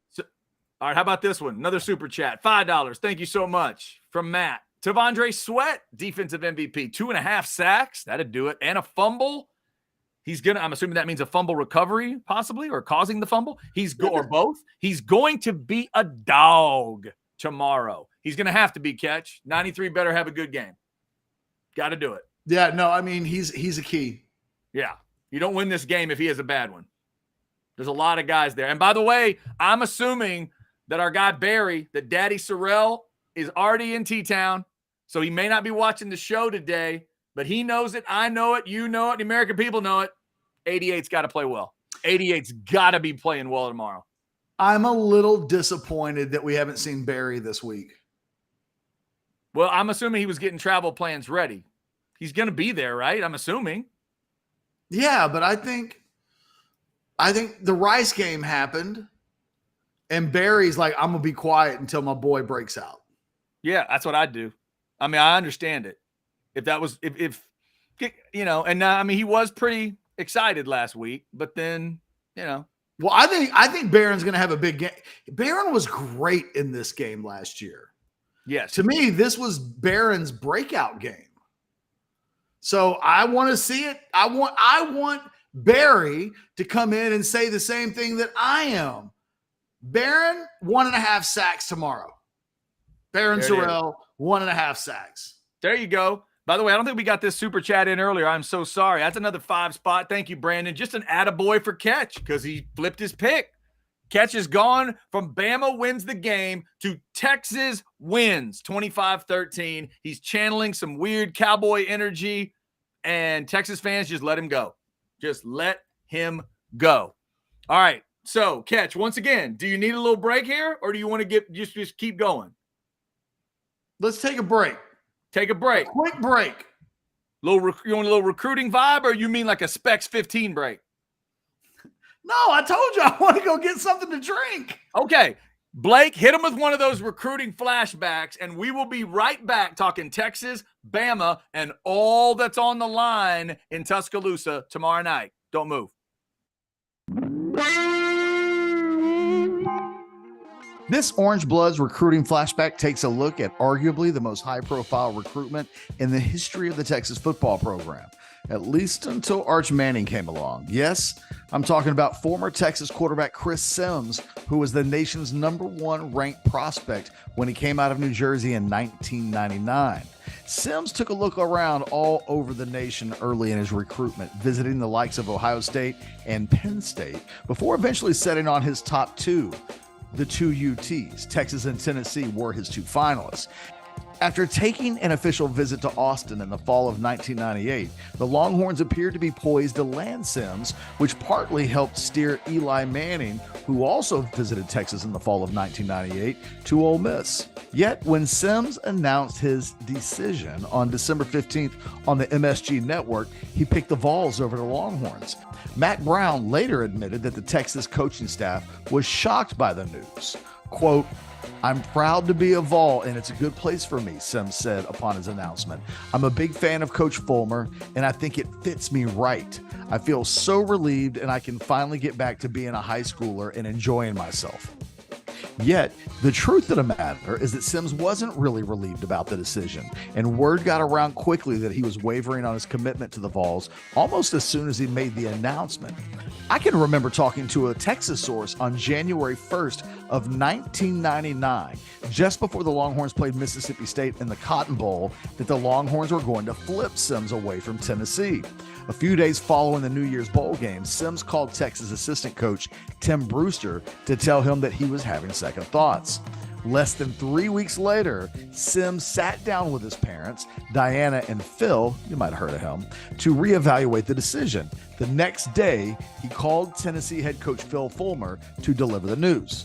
Sims said, quote, "The hardest thing I ever did in my life.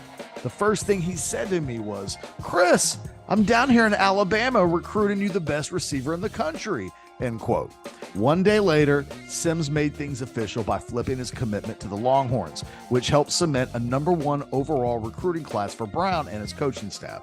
It proved to be a game changer for the Longhorns, as evidenced by the commitment of the big three wide receivers in the following recruiting class: B.J. Johnson, Roy Williams, and Sloan Thomas, as well as paving the way for Cedric Benson's commitment to the Longhorns in the 2001 recruiting class. Ultimately, it was one of the great recruiting moments in the history of the Texas football program.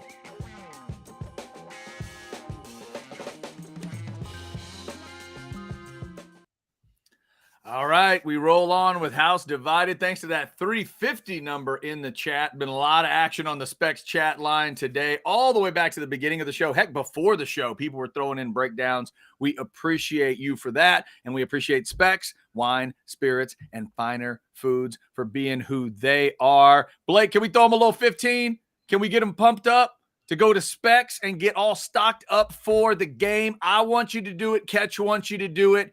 And she wants you to do it too. No matter what you're needing, Specs same-day delivery can save the day with our Specs app or online shopping. From world-class wines to hard-to-find spirits and craft beers to gourmet foods, delicious snacks, and spectacular sweets.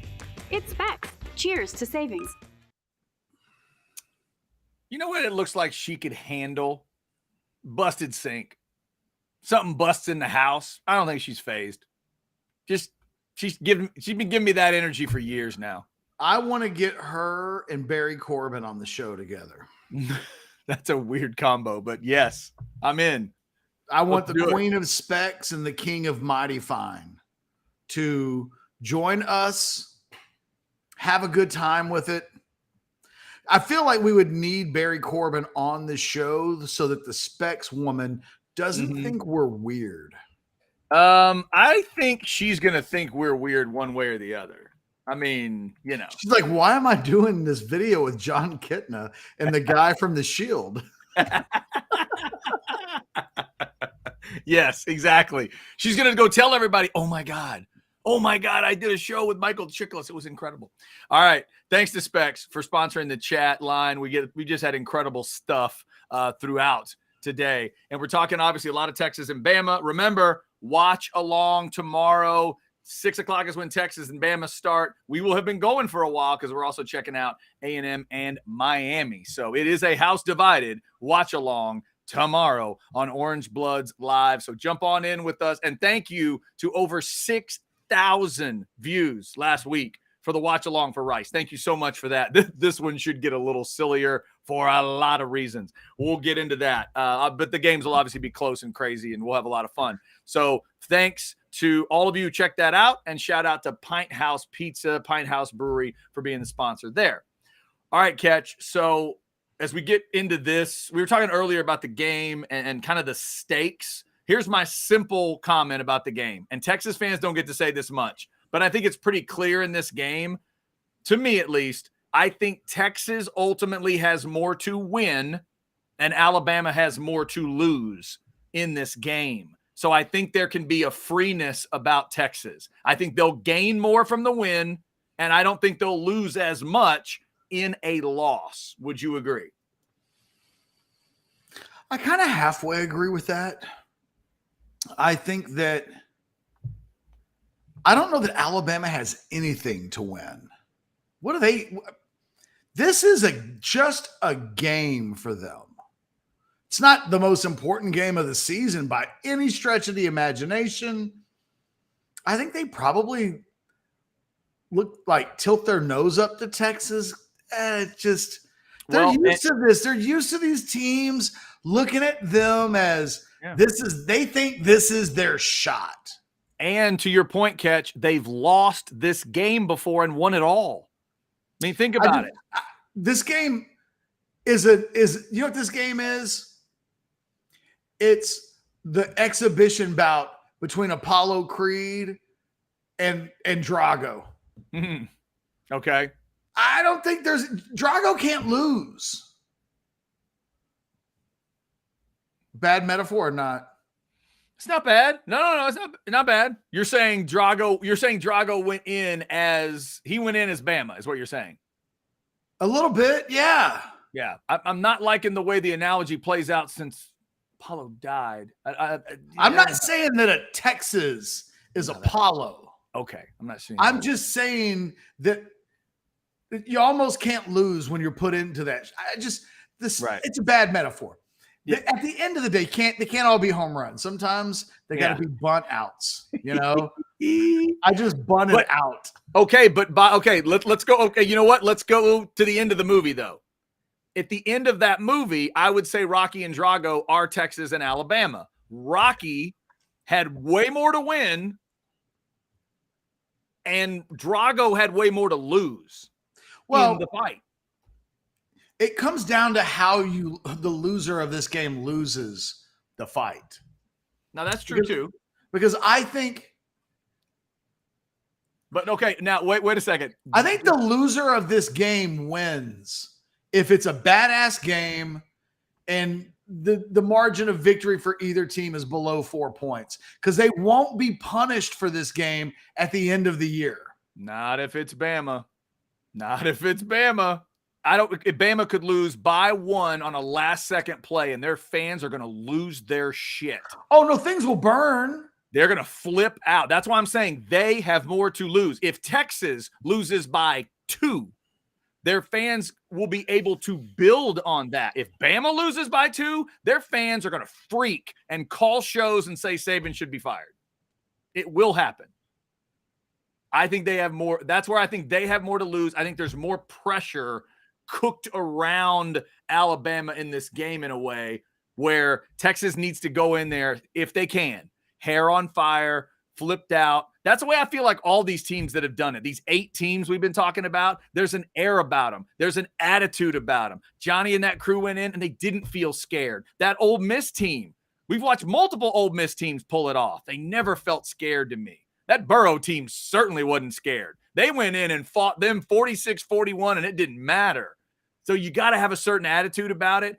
That's where I'm hoping for Texas and the fans and everybody that's watching now and will watch tomorrow. That's what I hope you get, because y'all don't get that much.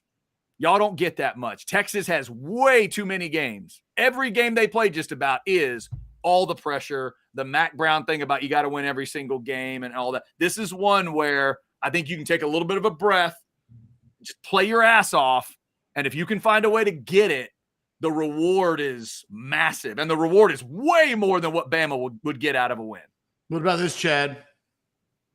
Go ahead, Mark. Texas has never lost in Tuscaloosa. Boom. Now, when's the last time they were there? 1902.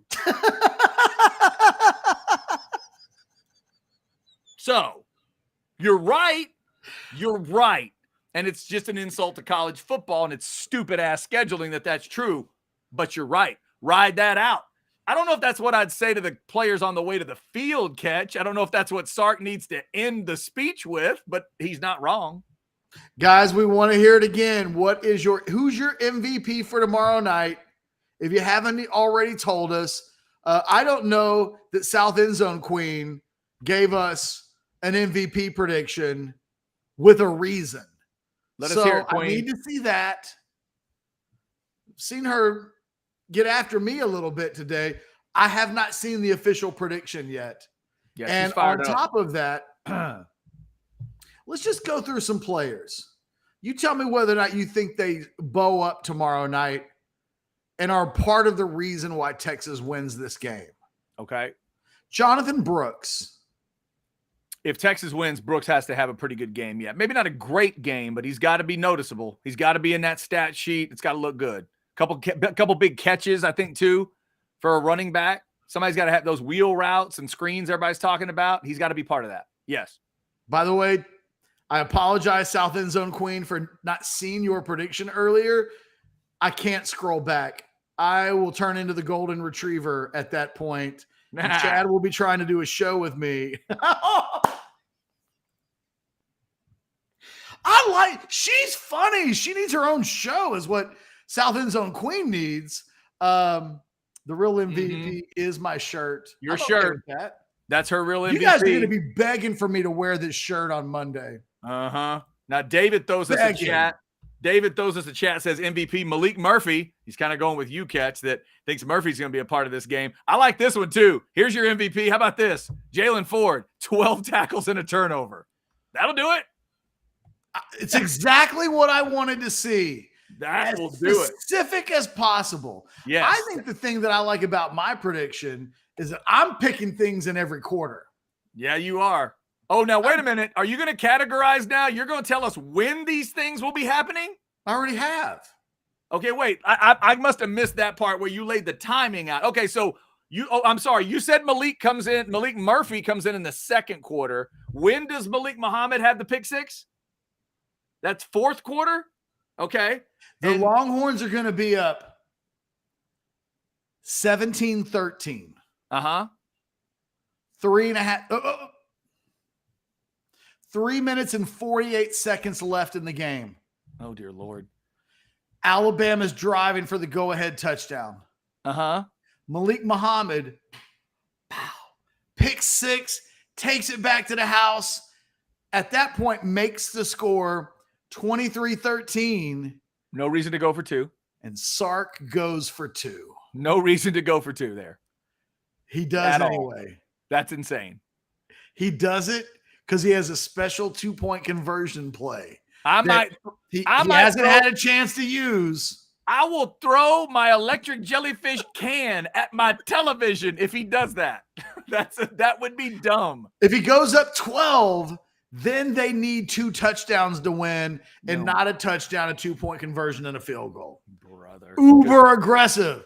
If you're going to beat up the gorilla, you don't hit him softly. You hit him with everything you've got. New football math. I like it. All right. I like it. Now, how about this one? This is specific for you. Christopher Baxter, 130 plus on 14 carries. Hang on. What'd he say? 14 carries? Hold on. I'm not good at math. 109 yards per carry. 130, but 9.3?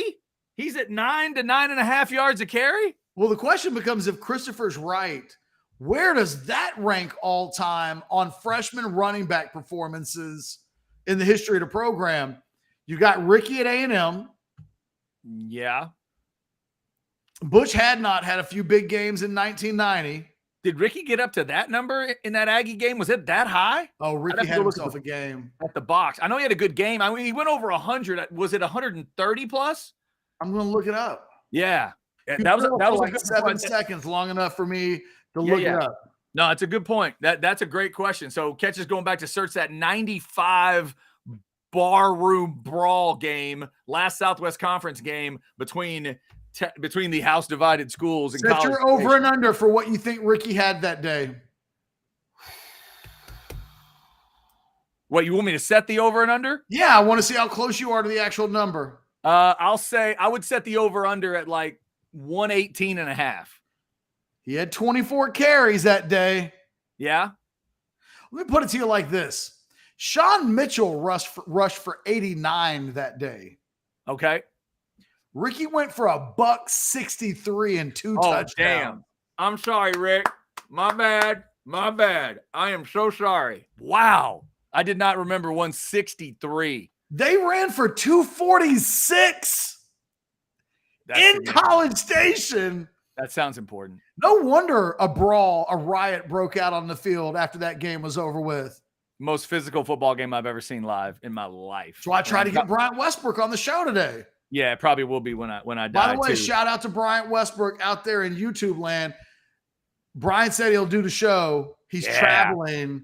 I'm going to see if we might get Bryant Westbrook on the show tomorrow, or not tomorrow, but next week as a recap, just to talk to Bryant Westbrook, the former All-American. Do you think random people walk up to Bryant Westbrook at bars and and don't say a word? They just walk up to him and go, "The important thing now is to find a place for Randy Kinder to lie down," and then just see if he'll smile. He smoked a few dudes when he was a Longhorn football player. Was a great pro too, up until I think it was the Achilles tear on Thanksgiving Day for the Lions in a game a long, long time ago. His career was never quite the same after that play.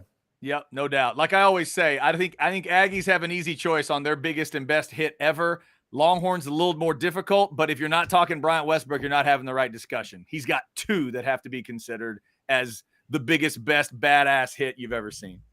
Yeah, man. I think Leland McElroy will give Bryant Westbrook his vote. No doubt.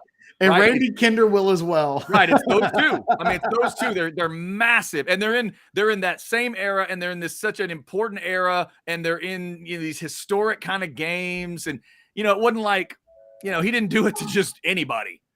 These were big time games too. Those were huge hits. Yeah. Shout out to Bryant Westbrook. Hopefully he sees what he wants to see tomorrow night. Texas pulling it off against Alabama. As we roll through today's show, thanks to the Specs chat. Again, Christopher wanting that 130 plus and 14 carries from C.J. Baxter, who has been practicing, who seems to be ready to go. Thank you. Oh, look at that. That's food for the soul is what that is. Thank you, Justin. Justin, of course, doesn't tell us how many shows he's seen, but we will take that compliment. I don't care. No, I don't either, but I'm just, the math. If we're the only show he's ever seen, then we're the he best. didn't say we're the worst show. That's true. That's a good point. That is a good point. Coming up at 2:00, we'll get you some crap bag. I will talk about all the truth that's coming out in Tuscaloosa. Plus, I think we need to hit that Cowboys injury report. Cowboys and Giants coming up on Sunday. Who's been practicing? Who hasn't? Which Smith is going to play? Will both Smiths on the offensive line play? We'll get into all that stuff. Kenny wants to know what the biggest Aggie hit is. Ketch, hold on before you say anything. Is this like a joke he's building up to? I'm just saying, Kenny, I think you have revealed your age. Yeah. Because every Aggie and every Longhorn who's over the age of 40, 35. Certainly. Yeah. If you're mid-30s up, we had a second doorbell ring. Yeah, okay. Oh. See, okay, first off, Kenny, the fact that you did that caused this to happen. Scotty, that old Aggie lady singing Johnny Football was a big hit in College Station. Johnny Football. No, that's not it. Cotton knows what it is. Yeah. It's Quentin Coriat. Quentin Coriat at TCU. That's the biggest hit. Maybe the biggest hit in college football history. Yeah, I don't know if I'm willing to go that far. I cannot name a bigger hit than what Quentin Coriat did to that dude from TCU.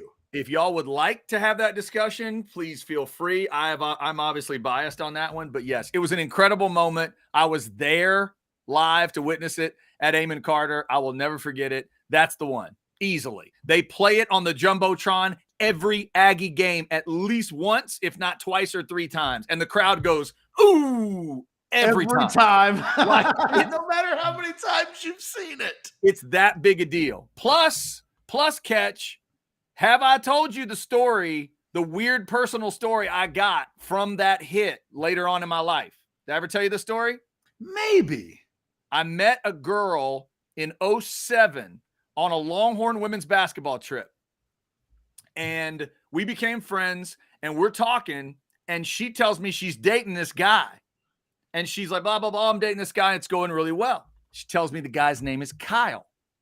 But what I don't understand is that I think it was Kyle. And the last name I know is Peterson. She brings it up, and I went, Kyle Peterson. I'm like, the baseball guy? And she goes, no. She goes, he played football at TCU. And then before she could finish her sentence, she started with, do you remember when? And I went, wait, hold on, stop. You're dating the guy that Quentin Coriat hit? And she said, yes. So then all I wanted to do was get information from him. Now, eventually he apparently treated her bad and broke up, and they didn't, or something went wrong. They broke up eventually. But the story I got was that his jaw broke this way, vertically. No, see, look, we got like Brian's in the chat, and he's talking about Quan Cosby hitting Lenny Holmes in the Cotton Bowl. That's a big one. That's a big one. That's a big one. Dude, I'm telling you, Texas has a group of them you could talk about. But it is not within 100-foot pole of the Quentin Coriat hit on that dude from TCU. No, again, so Ketch, his jaw broke this way, vertically. He had to have his stuff wired shut. And then when they talked about it, thankfully I wasn't there. I would have asked 50 questions. He says he remembers like starting across the middle of the field, and then they woke him up like hours later. And he remembers just waking up in the hospital, and that was it. He does not remember anything in between what happened. I'm officially 5 seconds away from loving South End Zone Queen. South End Zone Queen. And did they have nice feet? The girl that you met who was dating Kyle Peterson. You know what? I don't recall if she had nice feet or not. No, don't you lie to us. I really don't. No, I would tell you. I don't remember that part. Like, we became friends, and we'd have great conversations. We met in Hawaii.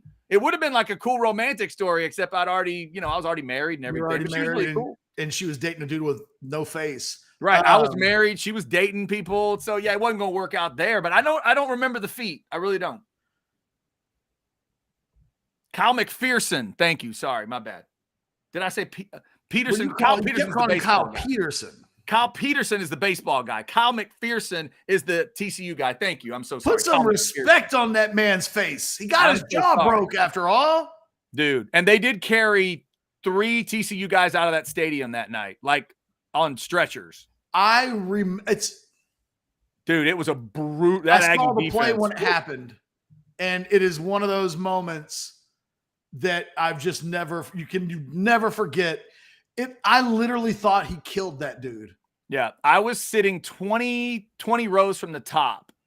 We were way up at Amon Carter. Remember how Amon Carter? It's that way. Amon Carter used to be even steeper than it is now. We were 20 rows from the top, Ketch, and it sounded like it was right next to my ear. I'll never forget. They were going to arrest him for murdering that dude. It sounded like someone shot a cannon on the field. I mean, it was crazy. It cannot be overstated how hard Quentin Coriat hit that dude. It was incredible. Incredible. My second favorite Quentin Coriat story is when he hit Justin McLemore across the middle in a Texas game. And Justin reported later, Quentin stood over him, pointed at him, and then when he held his hand up like he was going to help him up, Quentin said, "Don't ever come here again." Wow. That's my second favorite Quentin. I always thought Quentin Coriat. Nobody wants a chick with alligator feet. Well, that's fair. What does that even mean? Nobody wants a chick. Nobody wants anybody, I think, with scaly feet. Is what you're saying. Yeah. To a degree. Is that what alligator feet mean? They got scales on them? I guess. Like scaly, dry, flaky, ashy feet. You don't want that. Wait, alligators don't have ashy feet, do they? I don't notice alligators' feet. I'm not a feet guy. They think you are such a liar. They think I am. I'm not. It's a myth. It's a myth that's been created by evil former coworkers of mine. It reminds me of when in high school for a summer, I got the nickname Peepin' Tom. Oh, no. Because twice I accidentally ended up in a place where people were having sex and people walked into me in an area where people were having sex. Whoa. I was just trying to find my stuff. What's going One on? time, no, one was in my car. And I'll never forget, I'm at this party and somebody says, hey, man, so-and-so and so-and-so are getting down in your car. And I was like, no, that's not happening. I said that they could make out because it was like my homeboy, right? And he was like, no, man, like they're doing the deed. So I went down there to stop because I just got this car. It was my 1989 Mercury Tracer, hatchback, 4 doors, the whole 9 yards. You know, when I was like a junior in high school, I was thinking to myself, the first person that's going to have sex in this car is me. Can't have somebody having sex in the car before me. I go down to the car, and sure enough, sex is occurring. Oh, my God. But here's what happened. I made a noise, and my homeboy's head popped up in the car like, who's there? I jumped behind the mailbox to hide. And at that point, people started coming down the stairs of this really rich house that we were at, and all they saw was me hiding behind the mailbox. Oh, so they thought you were peeping on that. I see. Okay. Yeah. And Why then- didn't you lean in? If your idea was to stop the christening, why didn't you just stop the christening? Because once you realize that the christening is actually happening, But that's what you were trying to prevent. but I didn't have a plan. That's like saying like the dad finds out his daughter might be having sex in his bed, and he storms up there and sees it's actually happening, and then like freaks out and leaves. Like, no, you're there to stop it. As a dad, it's not, because I wasn't a dad. I was just a friend. But still, you saw exactly what you were trying to avoid. You didn't want to have happen, so why didn't you stop it? Again, senior in high school, I went down there ready to bow up and like, get out of my car. And in the end, you know, like reflex kicked in. Once you saw what happened, you didn't think get out of my car was the right way to go. I can't really recall. I do not, Senator, I do not recall the complete incident from that night. Oh my God. Fair enough. I do not recall. No. Thank you, Mr. North. I remember indecisiveness. And then indecisiveness made a sound.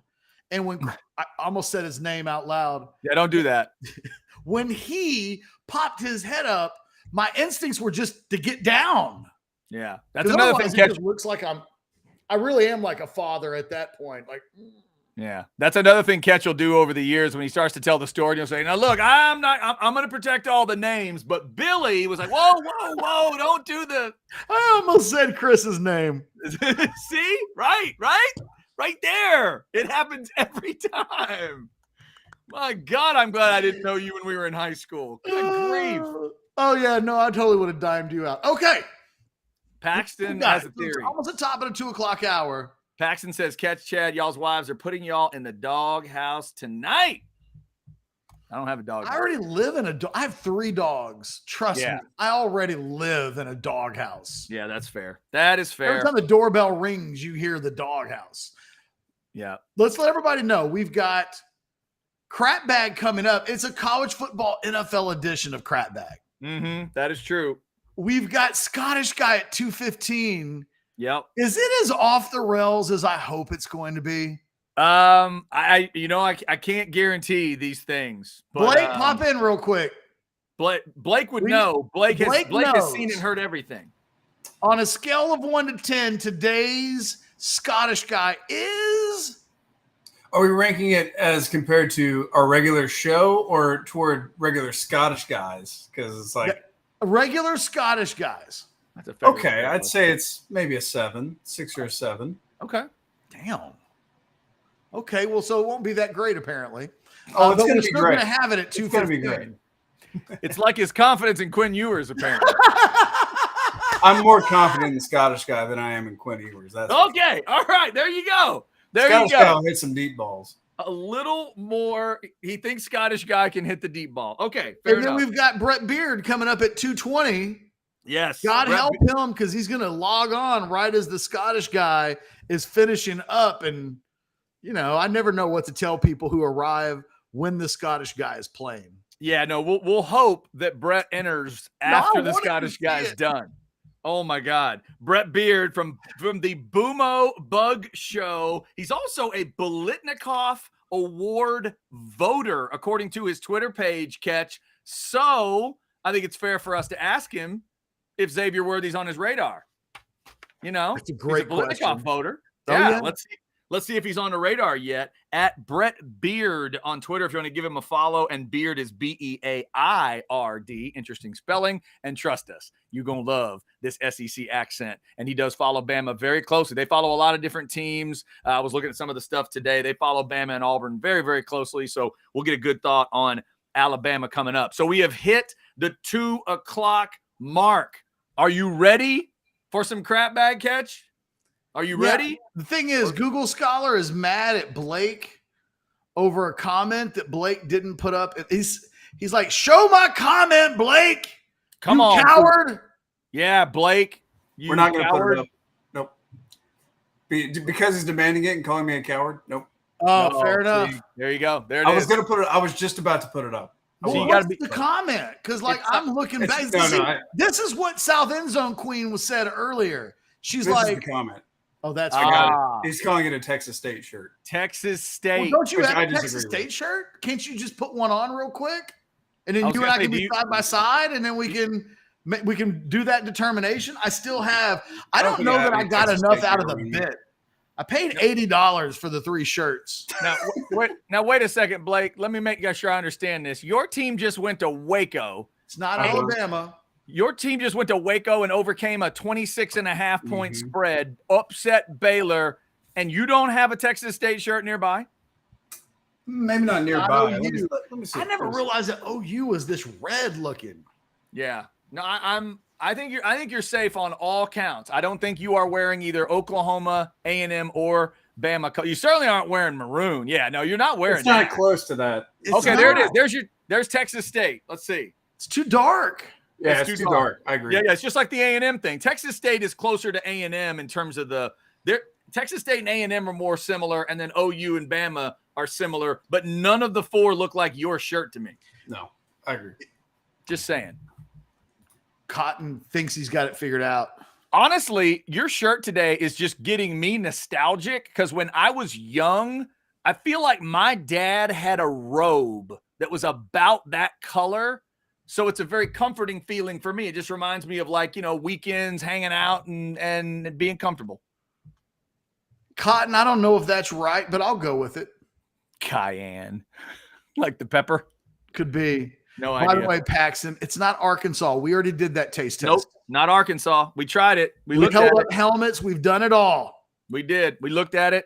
All right. So we have crossed the 2 o'clock hour. 2:15. The show is, if you're just tuning in, you're thinking this show's crazy. They've got to even it out. I don't think that's going to happen. Crap bag, Scottish guy, Brett Beard, more Texas, Alabama talk. So as we hit the crap bag, let's hit a few things. I mentioned it briefly in buy or sell, but if you're into the fighting, there is UFC 293 tomorrow night.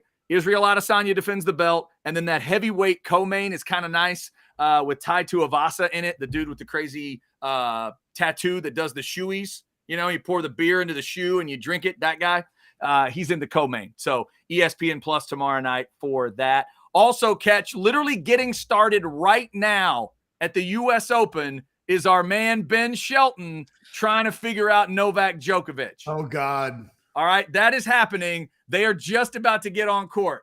They are just about to figure. Oh no, we have a new counter. What are we doing? What are we doing? Come on. There it is. Dad, Now I feel like things are. This is the thing. You've been getting away with talking about tennis, and every time I dare say the word Liverpool, which I just did, so now I think I had been at like 4 days. Dude, we were working on 4. I think we were going to get 4 if we got to the end of today. Damn it. Don't worry, So Chad. close. You'll never walk alone. I'm So right there close. with you. Thank you, brother. I appreciate you.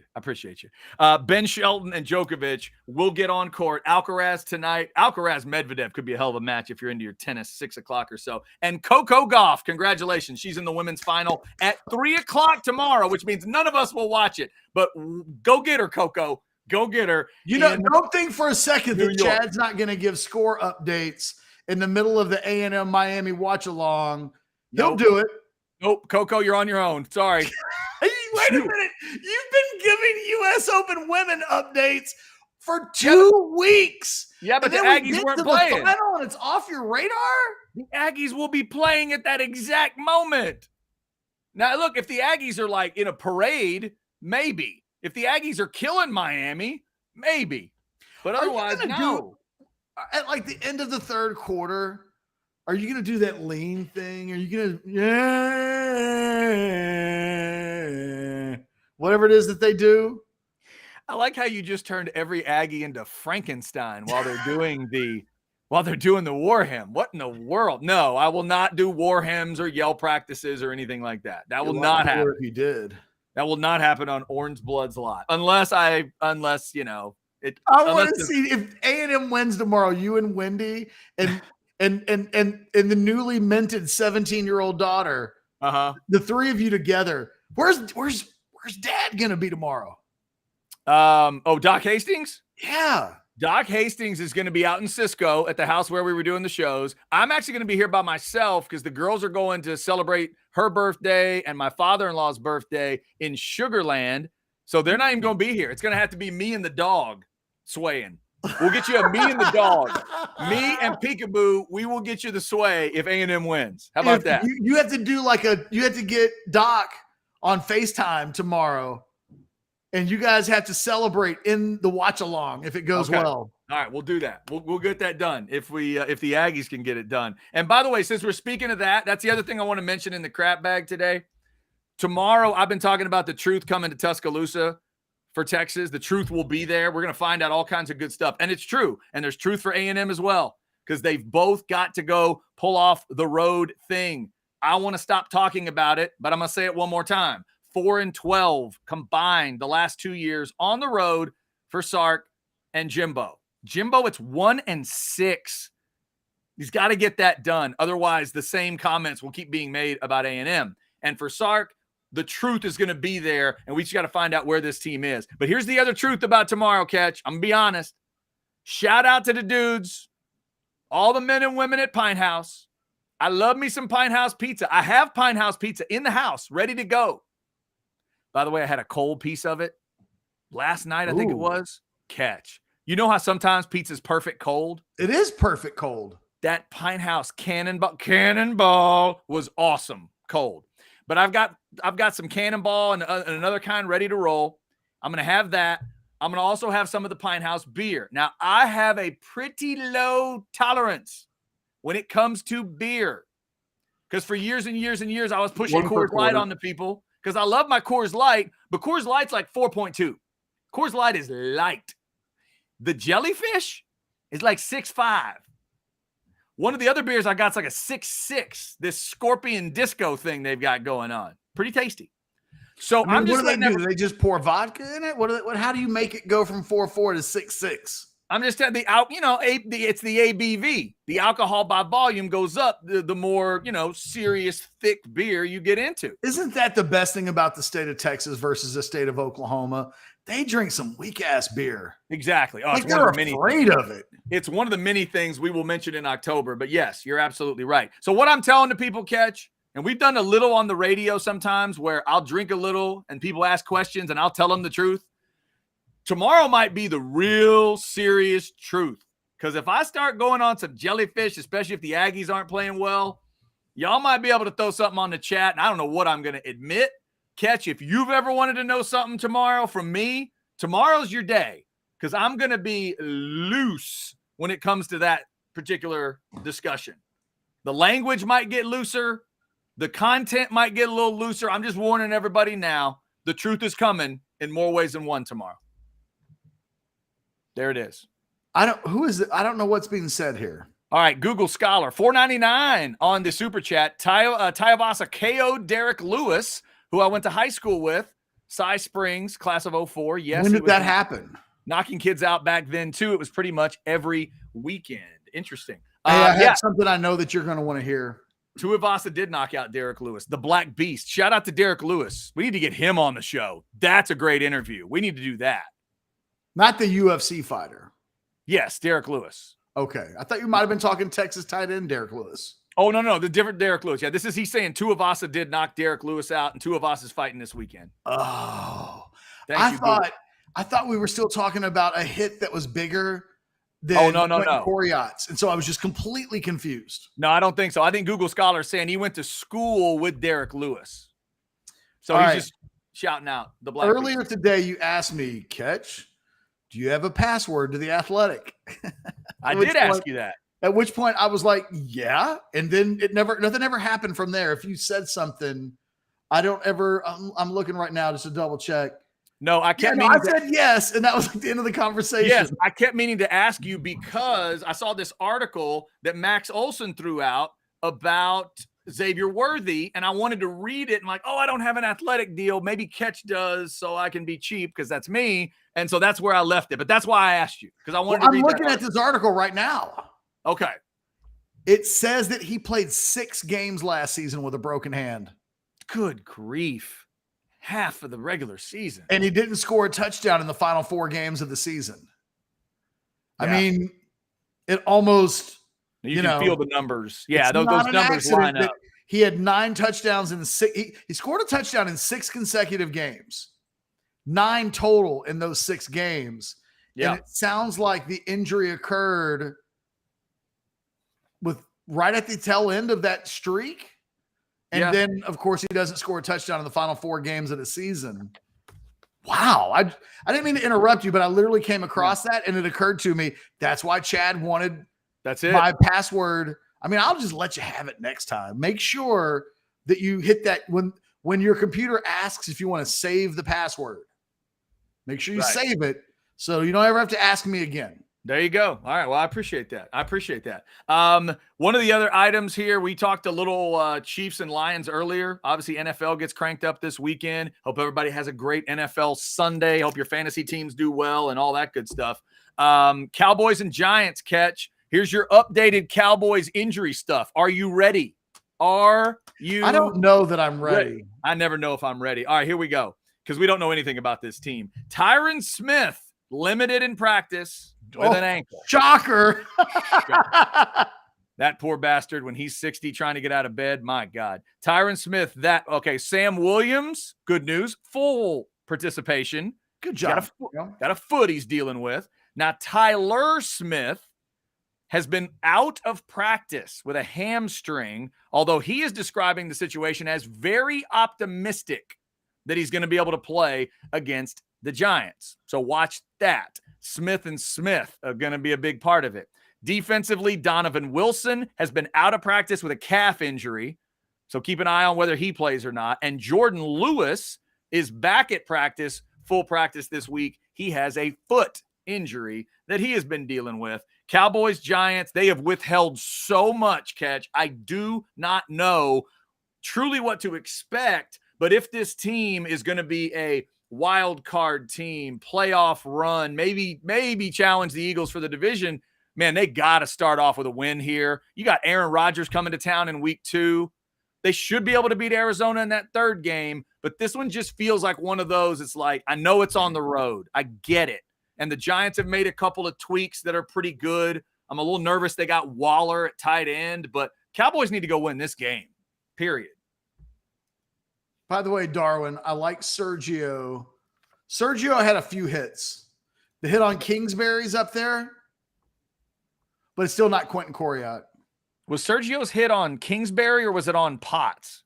I mean, Taylor Potts. You're right. Potts, right? Yeah. Do targeting hits count? Are we counting, or does it need to be clean? Because Marquise Goodwin's hit block in the UCLA game. Why are you're talking about mere mortals as opposed to the Greek god that was Quentin Coriat that night against TCU. I'm just saying. Yeah. Watch that isn't remotely in the same category. That dude picked himself up off the ground. Blake, what happened to that dude? He picked himself up off the ground. Yeah.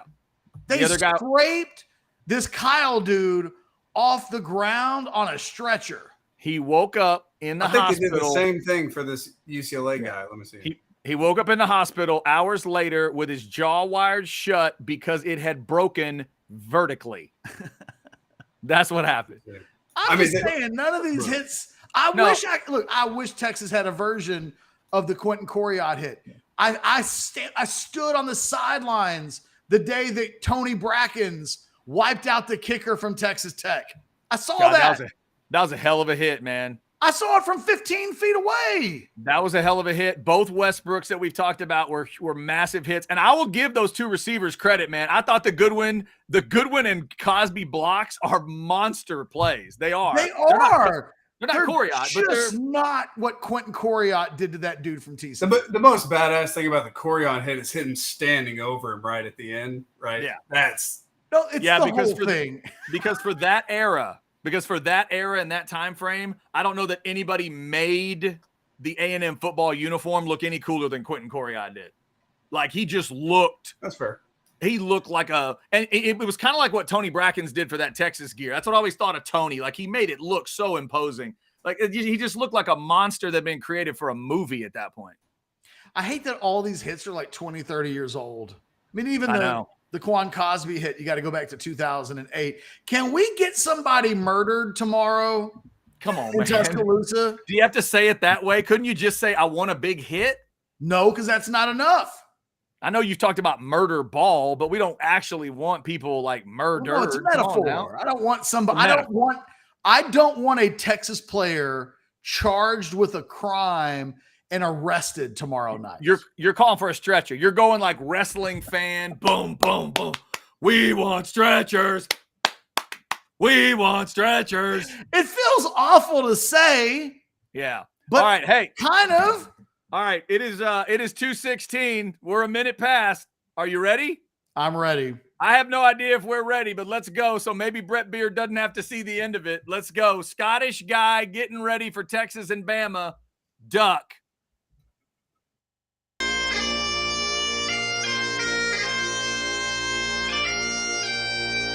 Does Fort Worth ever cross your mind? Before we get to Sark kicking Saban's ass, let's play a little How'd That Work Out for you. First up, Sonny Dykes. So you run your mouth all off-season about how bad you'd beat Dion and his island of transfer toys. The nation would see you need your respect. How'd that work out for you? You puked on your shoes at the goal line multiple times, and your linebacker said you're a laughingstock. Not your critics, your linebacker. Try to be ready in November when Sark comes for revenge. Next to the West Texas windbag, Joey McGuire. Say it all runs through Lubbock, then take turns with the commish, cutting promos on Texas. First actual game at Wyoming. How'd that work out for you? Maybe if you'd spent some time thinking about football and not your next soundbite, you might have beaten a Mountain West team. See you in November 2. Black Friday, it all runs through Austin. Joseph. And finally, Dave Aranda. Stand firm that you're not really a portal guy, while Texas State grabs about 50 of them and heads to Waco. Just a Sunbelt team? No worries, you're a 4-touchdown favorite. How'd that work out for you? They didn't just beat you, stoic boy. They Appalachian State over the Aggies beat you. They left no doubt. Good luck when a holy war hits Waco this week. Oh, and tell Chip and Joanna to get their fake smiles ready for the 23rd. The horns will be coming. All right, on to Bama and the end of an era. It's over, Nick. Your magical Jedi hold over the assistants is done. If Jimbo can do it, so can Sark. Hey, Coach, isn't that Kirby Smart? Ah, got ya. Oh, and you peed yourself. That makes sense. This is 2023, Satan. You can't roll out a couple random running backs and Greg McElroy with feet and expect to win. Plus, I hear the DBs are banged up. What a shame. They're gonna miss X-Man getting into the Heisman discussion. Remember last year? That was the start. This is the finish. In your house. UT62, the last walk of a once proud elephant. 3. This is SG 2-0.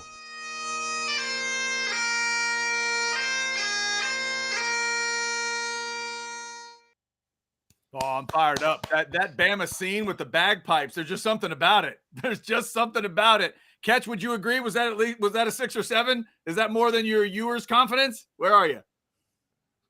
The thing is, you came out singing some George, and that made it a 10 right off the bat.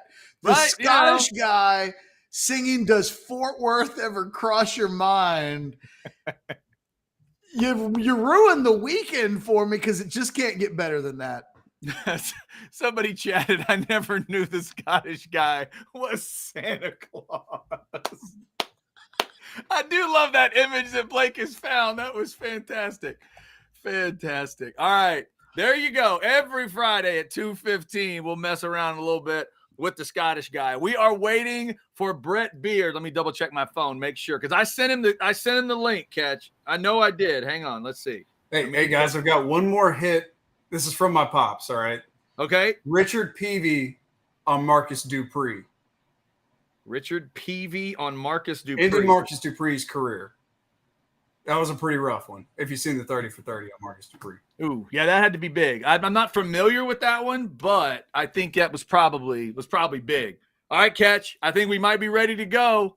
I'd ask if this guy knows how to hook everything up, but this dude's been doing radio shows and YouTube hits and all that stuff across SEC country for years.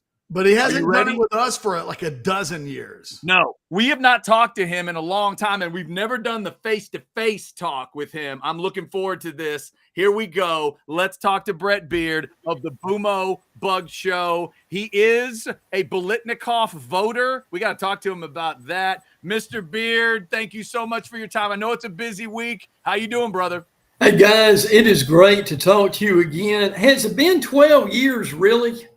It's been a long time. We stopped doing the show. They took us apart in 2012. That's what I thought. It has been a long, long time. So give us a sense. Now, remind us or where you are in relationship to Tuscaloosa. How far from like true Alabama, ground zero are you? Well, ground zero, I'm about 2 hours. Actually, okay. I moved this year and got married. So it's been a very interesting year for me.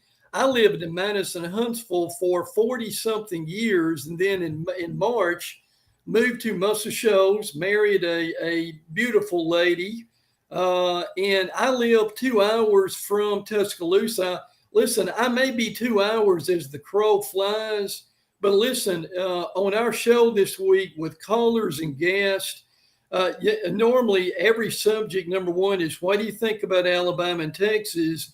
But guys, I've been going to games. My first Alabama game that I remember was 1965. My dad started getting season tickets in 69. In fact, I went to the Cotton Bowl in 73 to watch Texas and Alabama. The game Texas won 17-13, but these are two programs that a lot of people that they've got a lot of respect for it. But it is going to be, and I mentioned this to Chad a little bit earlier, it's going to be a zoo tomorrow. You've got SEC Nation there with Laura Rutledge and Feinbaum. You've got Reese Davis, who's an Alabama alumnus. They're going to be on the quad. They set up this week, and they've already done some things. You've got concerts. You've got people. This game reminds me a little bit of 2019 LSU when Donald Trump decided to attend the game. That was very interesting getting through security. The 2011 Alabama LSU game when both teams were undefeated and LSU won 9-6 in overtime. It just has that big game feel. I mean, even 2 hours away, but it's going to be a circus tomorrow in Tuscaloosa. No doubt. Brett, I have a question. The bird dog in me kicked in a second ago while you were just talking. When you mentioned that you got married and then you said that she was beautiful, you said that like she might be an Auburn woman. No, that's kind of one of my prenuptial things. It probably helps if they have a degree from Alabama, which she does. Okay. There it is. Way. Found a Roll Tide girl, huh? I just thought for a second when he said that, I thought, is he covering up for the fact that he married an Auburn woman by stressing? Listen, she's got a PhD, guys, and I just say yes, ma'am, and no, ma'am, and yes, dear. That's it. Oh, Okay. that is it. No, I'm wrong. I just thought I heard something that maybe we needed to talk it out a little bit. There But you go. good. There you You go. married a good old Alabama woman, and she can talk to us when we need some help later on. You got it. You There's got been it. one of Yeah, those days. she's a counselor, a marriage counselor. So if either one of you needs some advice, she can give it to you. Okay. Fair enough. There you go. I'm going to jot that down. I've been looking for a counselor for a while. Brett, what's the vibe of this game coming into tomorrow night? I got to tell you, Texas fans are very confident, even more so than their normal level of outrageous confidence. I think Texas fans are showing up, the ones that have tickets. I think they think they're going to win the game tomorrow, and I just can't imagine that Alabama fans quite see it the same way. Well, the performance last week against Middle Tennessee, I believe, raised the confidence of this team. Guys, it's amazing. And the expectations for both of these programs every year are through the roof. And believe me, when they don't meet them, we hear about it. Again, Alabama lost 2 games on the road by a total of 4 points, and it's just Armageddon for this program. And we could spend the rest of the segment talking about what Saban has done. But coming into the offseason, Georgia now going for a 3-peat, there were some legitimate questions about this Alabama football team. They've got 2 new coordinators. How will that work out? Pete Golden now at Ole Miss and Bill O'Brien back in the NFL. Alabama had 4 or 5 generational quarterbacks stacked on top of each other. And there was a question, who was going to play quarterback? And I still think this battle is going to be ongoing. Jalen Milroe really performed above expectations, but I can see why your listeners, subscribers are saying, look, I think we've got a better chance this year to win this big game and to upset Alabama. I think for one thing, guys, going back to last year, why that game was so close, they stayed in that game. Believe me, Alabama fans would leave today and go help Bo Davis pack and come back to Tuscaloosa. He's had 2 stints in Tuscaloosa. They absolutely love him, and they know that a Bo Davis defensive line is going to be ferocious. But to answer your question, there were some legitimate, and they still are, some legitimate questions about how good is this a college playoff team. Now, Middle Tennessee, guys, again, same thing with Rice. I take the first game with a grain of salt. Milroe played better than I thought he was going to play. The offensive line I thought was solid. Alabama didn't dominate in the run game as much as I thought they would. But the real difference in the Alabama team this year, guys, and I think you'll notice this tomorrow, is the defense. Kevin Steele has come in and installed much more discipline. The penalties last year, Alabama was ranked 123rd, which is absurd. Last year, as you remember, Alabama had 100 yards in penalties, which is one of the reasons Alabama went 3 and out 6 times. This year, the tackling was better, the spacing was better, the angling is better. But I go back, again, based on the performance from last year, how close and tight that game was. And Alabama fans know Texas could have won that ball game, and particularly at the end, based on that. And the questions going into the season as to how this Alabama team would perform, and particularly on defense. I think those were legitimate concerns, and there are questions going into the game tomorrow, certainly. Interesting. Talking with Brett Beard. Brett, in terms of the offense for Bama, you mentioned Milroe a little bit there. Interesting that you think that, like you said, the quarterback thing might be fluid throughout the season. Talk to me about how you think they'll attack Texas. Me being an Aggie, I remember last year's game where it was 51 rushes for Bama. It felt like they were trying to make sure Milroe wasn't throwing a whole lot, and they wanted to win that way. Do you think they'll kind of go about it the same way against Texas? Try to win like a blood and guts, keep him, under 20 pass attempts kind of a game? I think that's exactly what they would like to do. Now, again, if Texas comes out and Quinn Ewers hits Xavier Worthy and A.D. Mitchell a couple times, it's kind of like Mike Tyson saying, that the game plan goes out the window when you get hit in the nose. Mm-hmm. But I think that's what Alabama – I think the first quarter, and particularly, guys, is going to be like a heavyweight boxing match. It's going to be conservative. They're going to be short passes. I think both teams want to establish the run game. Now, again, one of the big questions with Milroe, Alabama fans can't get the Texas A&M game last year out of their mind. When he had 3 turnovers in that game, their thought going into Middle Tennessee was if he could keep from turning the ball over. He's a dynamic playmaker, guys. And just like he had a low snap last week from Seth McLaughlin, that should have been a 10-yard loss. Instead, he picks up the ball calmly and runs for a touchdown. Now, you may remember the Arkansas game last year, guys, when it was only 28-23. Arkansas was coming back, 3rd and 15 at the 25-yard line. Milroe calmly rolls out. He could see that he could run and then scamper 75 yards. He's a dynamic playmaker, but there are still questions about him. But to answer a question about the game plan, Alabama wants to establish the run early. I think there are going to be some short passes. They have a lot of respect for this Texas defense, but they want to see if they can hit some big shots like they did against Middle Tennessee. But I think offensively, they're going to come out. And again, Chase McClellan is really good, had the 81-yard run that I know both of you remember. Yeah. They want to establish the run. They want to hit the tight end more with Tommy Reese as far as the offensive coordinator. I think the first quarter is going to be conservative, and then both teams open it up. Now, Brett, you danced all around the question that I have in my head that I'm going to ask you that apparently I love so much that even though you kind of just answered it, I'm going to ask it anyway. Okay. But I want to be specific. Chad, write this down. Okay. So when the first quarter ends tomorrow and we've watched 15 minutes of football, you're going to know that this game is going the way Alabama wants it to go if ... If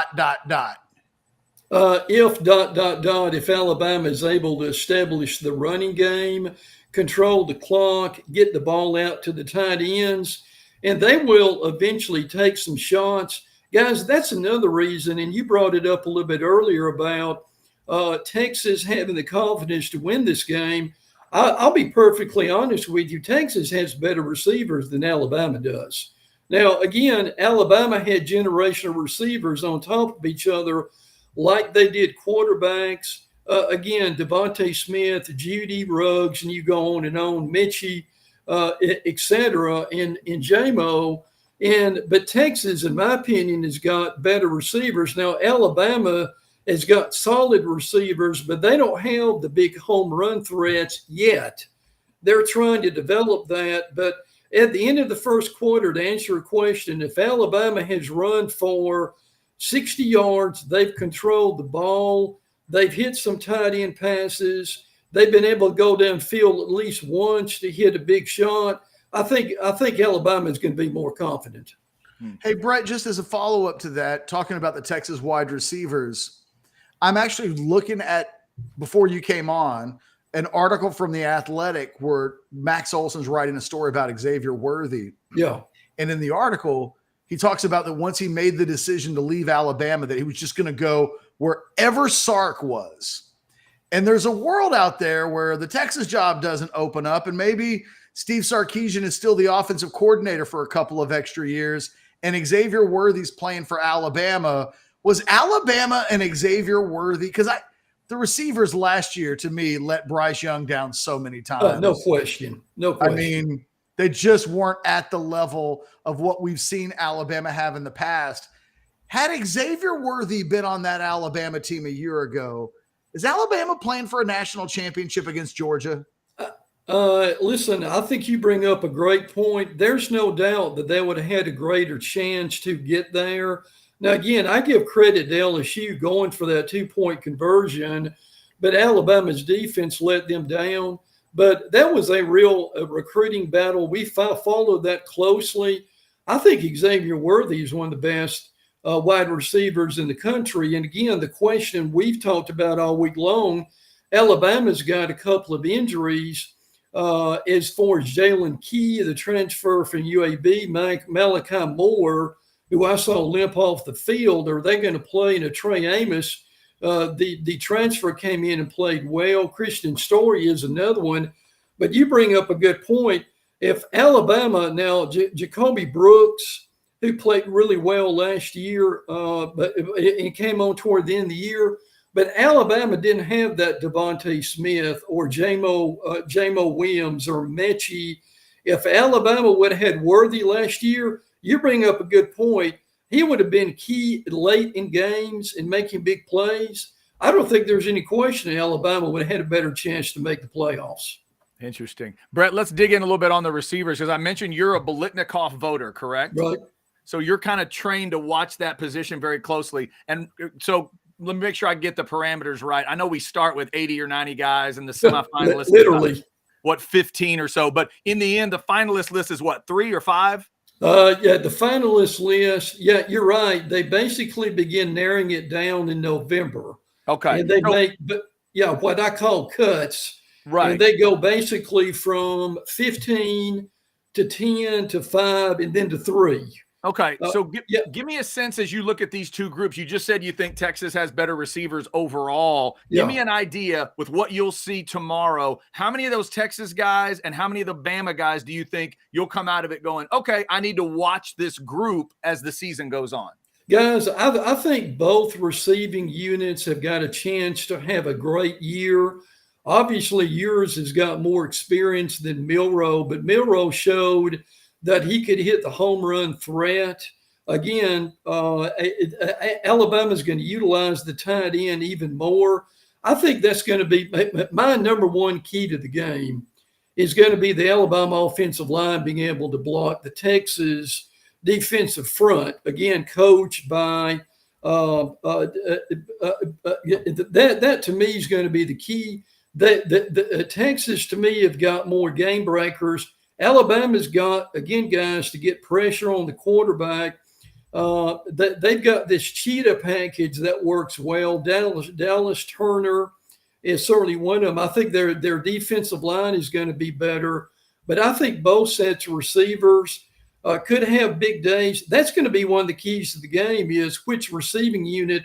If Texas has the best day, catching short, long, or the yards after catch, there's a good chance Texas can win the game.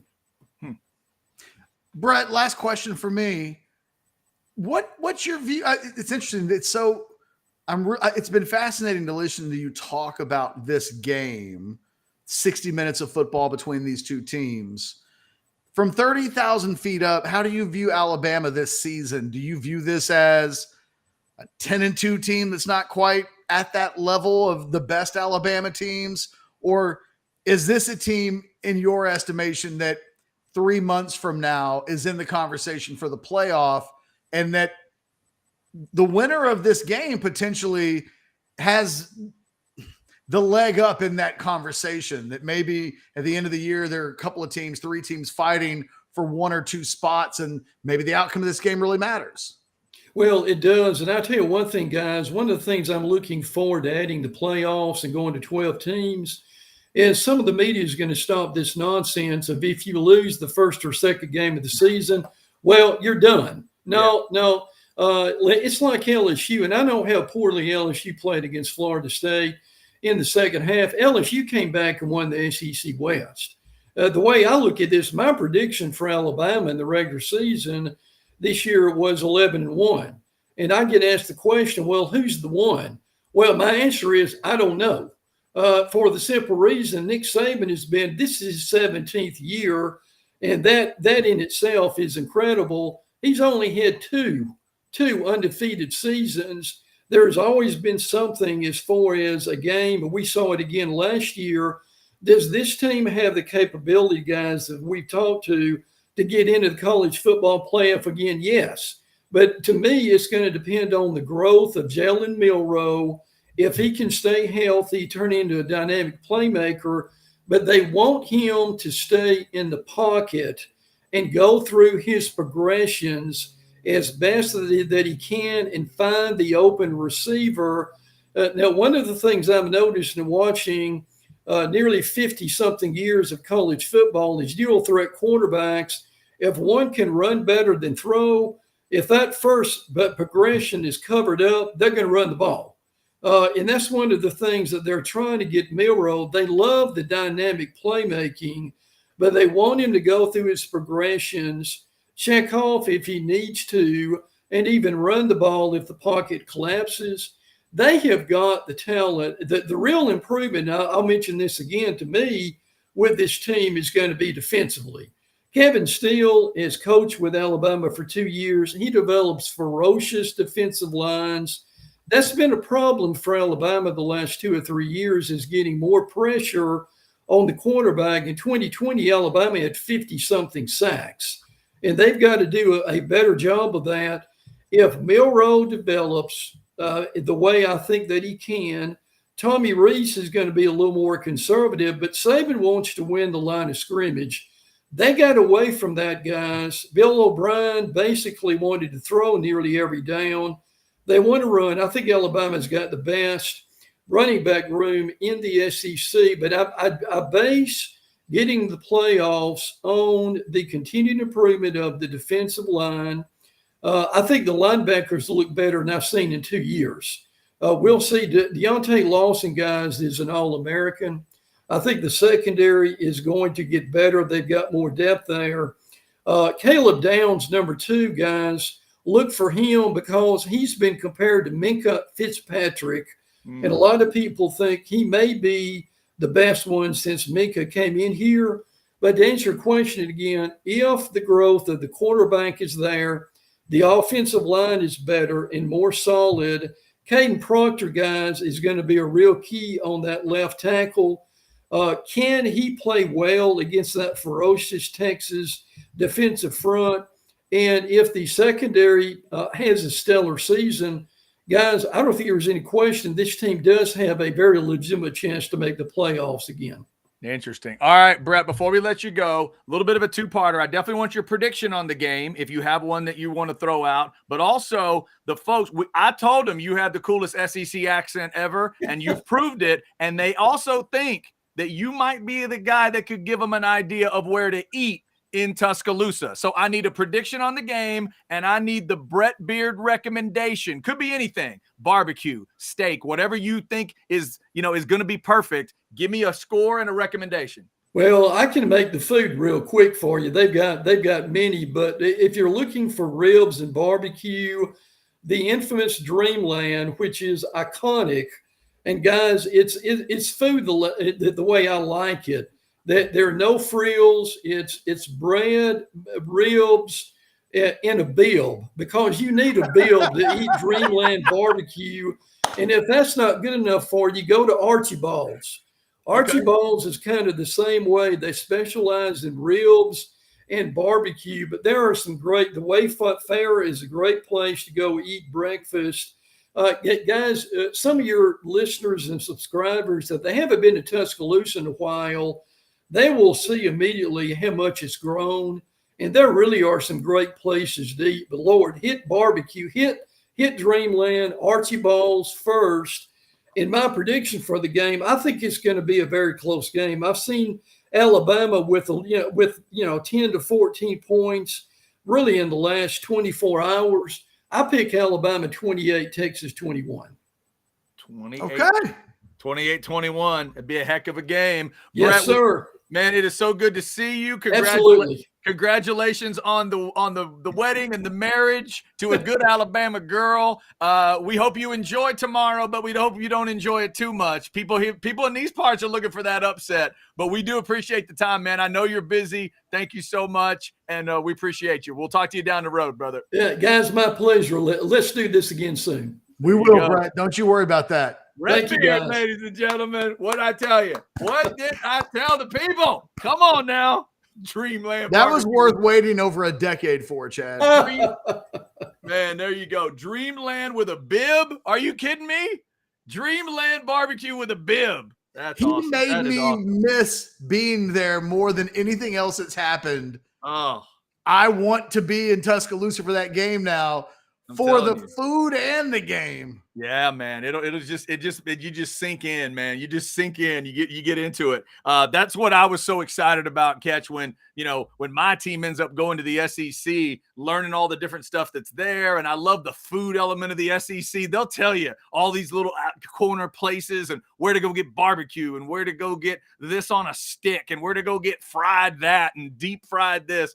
I love it. And Texas fans are going to get to soak a lot of that up. But football-wise, Ketch, some things stood out to me, and I'll get your thoughts here. But the respect level for Bo Davis and the Texas defensive line stands out big time from what Brett Beard said. Confidence in that quarterback. He said it's fluid. Hell, you're talking about Malik Murphy playing in this game. It sounds like he thinks there's more than one Bama quarterback playing this year, even if everybody stays healthy. So you can hear it's not a lot of Alabama arrogance, because if it was at the end of it, he'd have just given it, guys, 35-10, but he didn't. He didn't. He went 28-21. He's seeing the kind of game that you and I have talked about all week. I know you've talked yourself through your epiphany into a 12-point margin, but I'm still at 6 points. So I'm with him. I think it's going to be close, and I think Bama right now, I'm leaning Bama as well. But give me your thoughts. What jumped out at you from Beard? You're right. It was hard not to notice he gave Bo Davis more love in 5 minutes than Texas fans have given. But take away the yelling on the bus thing. Yep. When it comes to developing players and having guys, that was an eye opener. I think. I just think hearing him, him talking about the linebacker play stood out to me, because if we throw away my 1991 Cowboys vision with this game tomorrow, what's the part of this game that worries you the most from a Texas perspective is the middle of that interior offensive line going up against the interior of that Alabama defensive line and the linebackers behind it.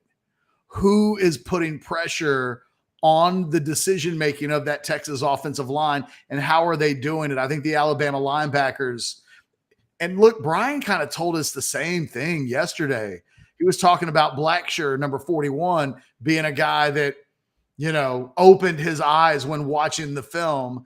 They've got really good linebacker play, and Texas will need to do everything that it can that those guys don't dominate the game, because they're capable of it. Yeah, no, there's no doubt. Couple of quick chats as we're rounding it out here. Paxton says, I'm sticking to beer and cigarettes. Fair enough, Paxton. You can do that. No problem. And JW Crunch, I love grits and biscuits. There you go. Can I tell you my favorite part of the interview that I almost didn't recover from? Sure.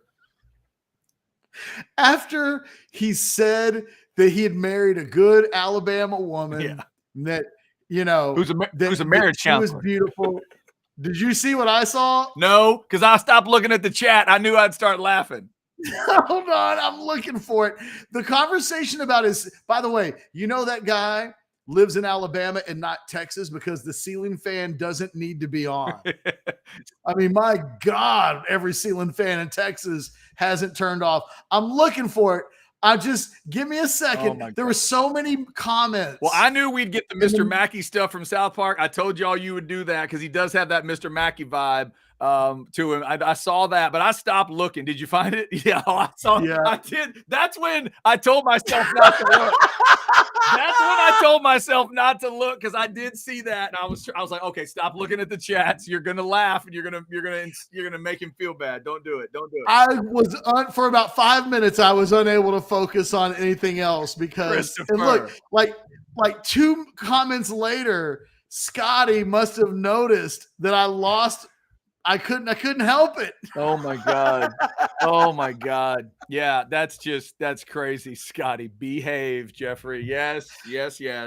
That was good stuff. That was really good stuff. And I think something that we would have known, Ketch, something we've said it. Texas fans have said it, but we just had we just had a guy that covers Alabama that has a Biletnikoff vote verify that Texas has better receivers. Not that that's the craziest bar, but yeah, pretty obvious to us, obvious to a guy who's got the vote. And as you pointed out, those Bama receivers did let their guys down last year. I mean, let Young down last year. And, otherwise it might have been multiple Heismans for him, but it was not partially because of them. So that was interesting to note. I was trying to get him to see if he would tell us that maybe Worthy, Mitchell, and say a Whittington are guys he's got to pay attention to. He didn't quite go into the specifics like I wanted him to, but you can tell the respect is there. Hey, we only have a little bit of time left. Can I segue real quick to this Athletic article on Xavier Worthy? Absolutely. I'm just going to read you some passages like straight from the article written by our show friend, Max Olson. We had him on the show. That's right. God, was it a week ago today? It was recent. It was either last week or the week before. Yeah, we've had him on recently. Yeah. He said Texas was okay. So he says Sarkisian revealed in the spring, blah, blah, blah, blah, blah. Okay. When asked to explain how did Worthy break his wrist or break his hand, Worthy shrugs. Shoot, I truly couldn't tell you, he said. He won't say which hand was broken. Won't say when or how he broke it. Did it happen in a game? Quote, I don't remember, end quote. The truth is he didn't initially know it was broken. He was under the impression that it was a bone bruise, one that made catching a painful experience. Quote, I really couldn't squeeze nothing. You let it hit your hands and you've got to try to hold on to it. I used to get taped before every game, extra tape, a lot of tape. Wow. It says you could see tape poking out of Worthy's right glove when Texas played Kansas State on November 5th. During the Longhorn previous game, a 4-4 loss at Oklahoma State, Quinn Ewers threw his way 14 times, 3 catches. Wind, accuracy, and inexperience all contributed to that, but the combination wasn't quite right that afternoon. Worthy refused to sit out and tough it out. He says his teammates needed him and he was playing for them. Some days in practice, Sarkisian said he wouldn't throw him the ball in an attempt to manage the injury. Wow. I mean, it was a big deal.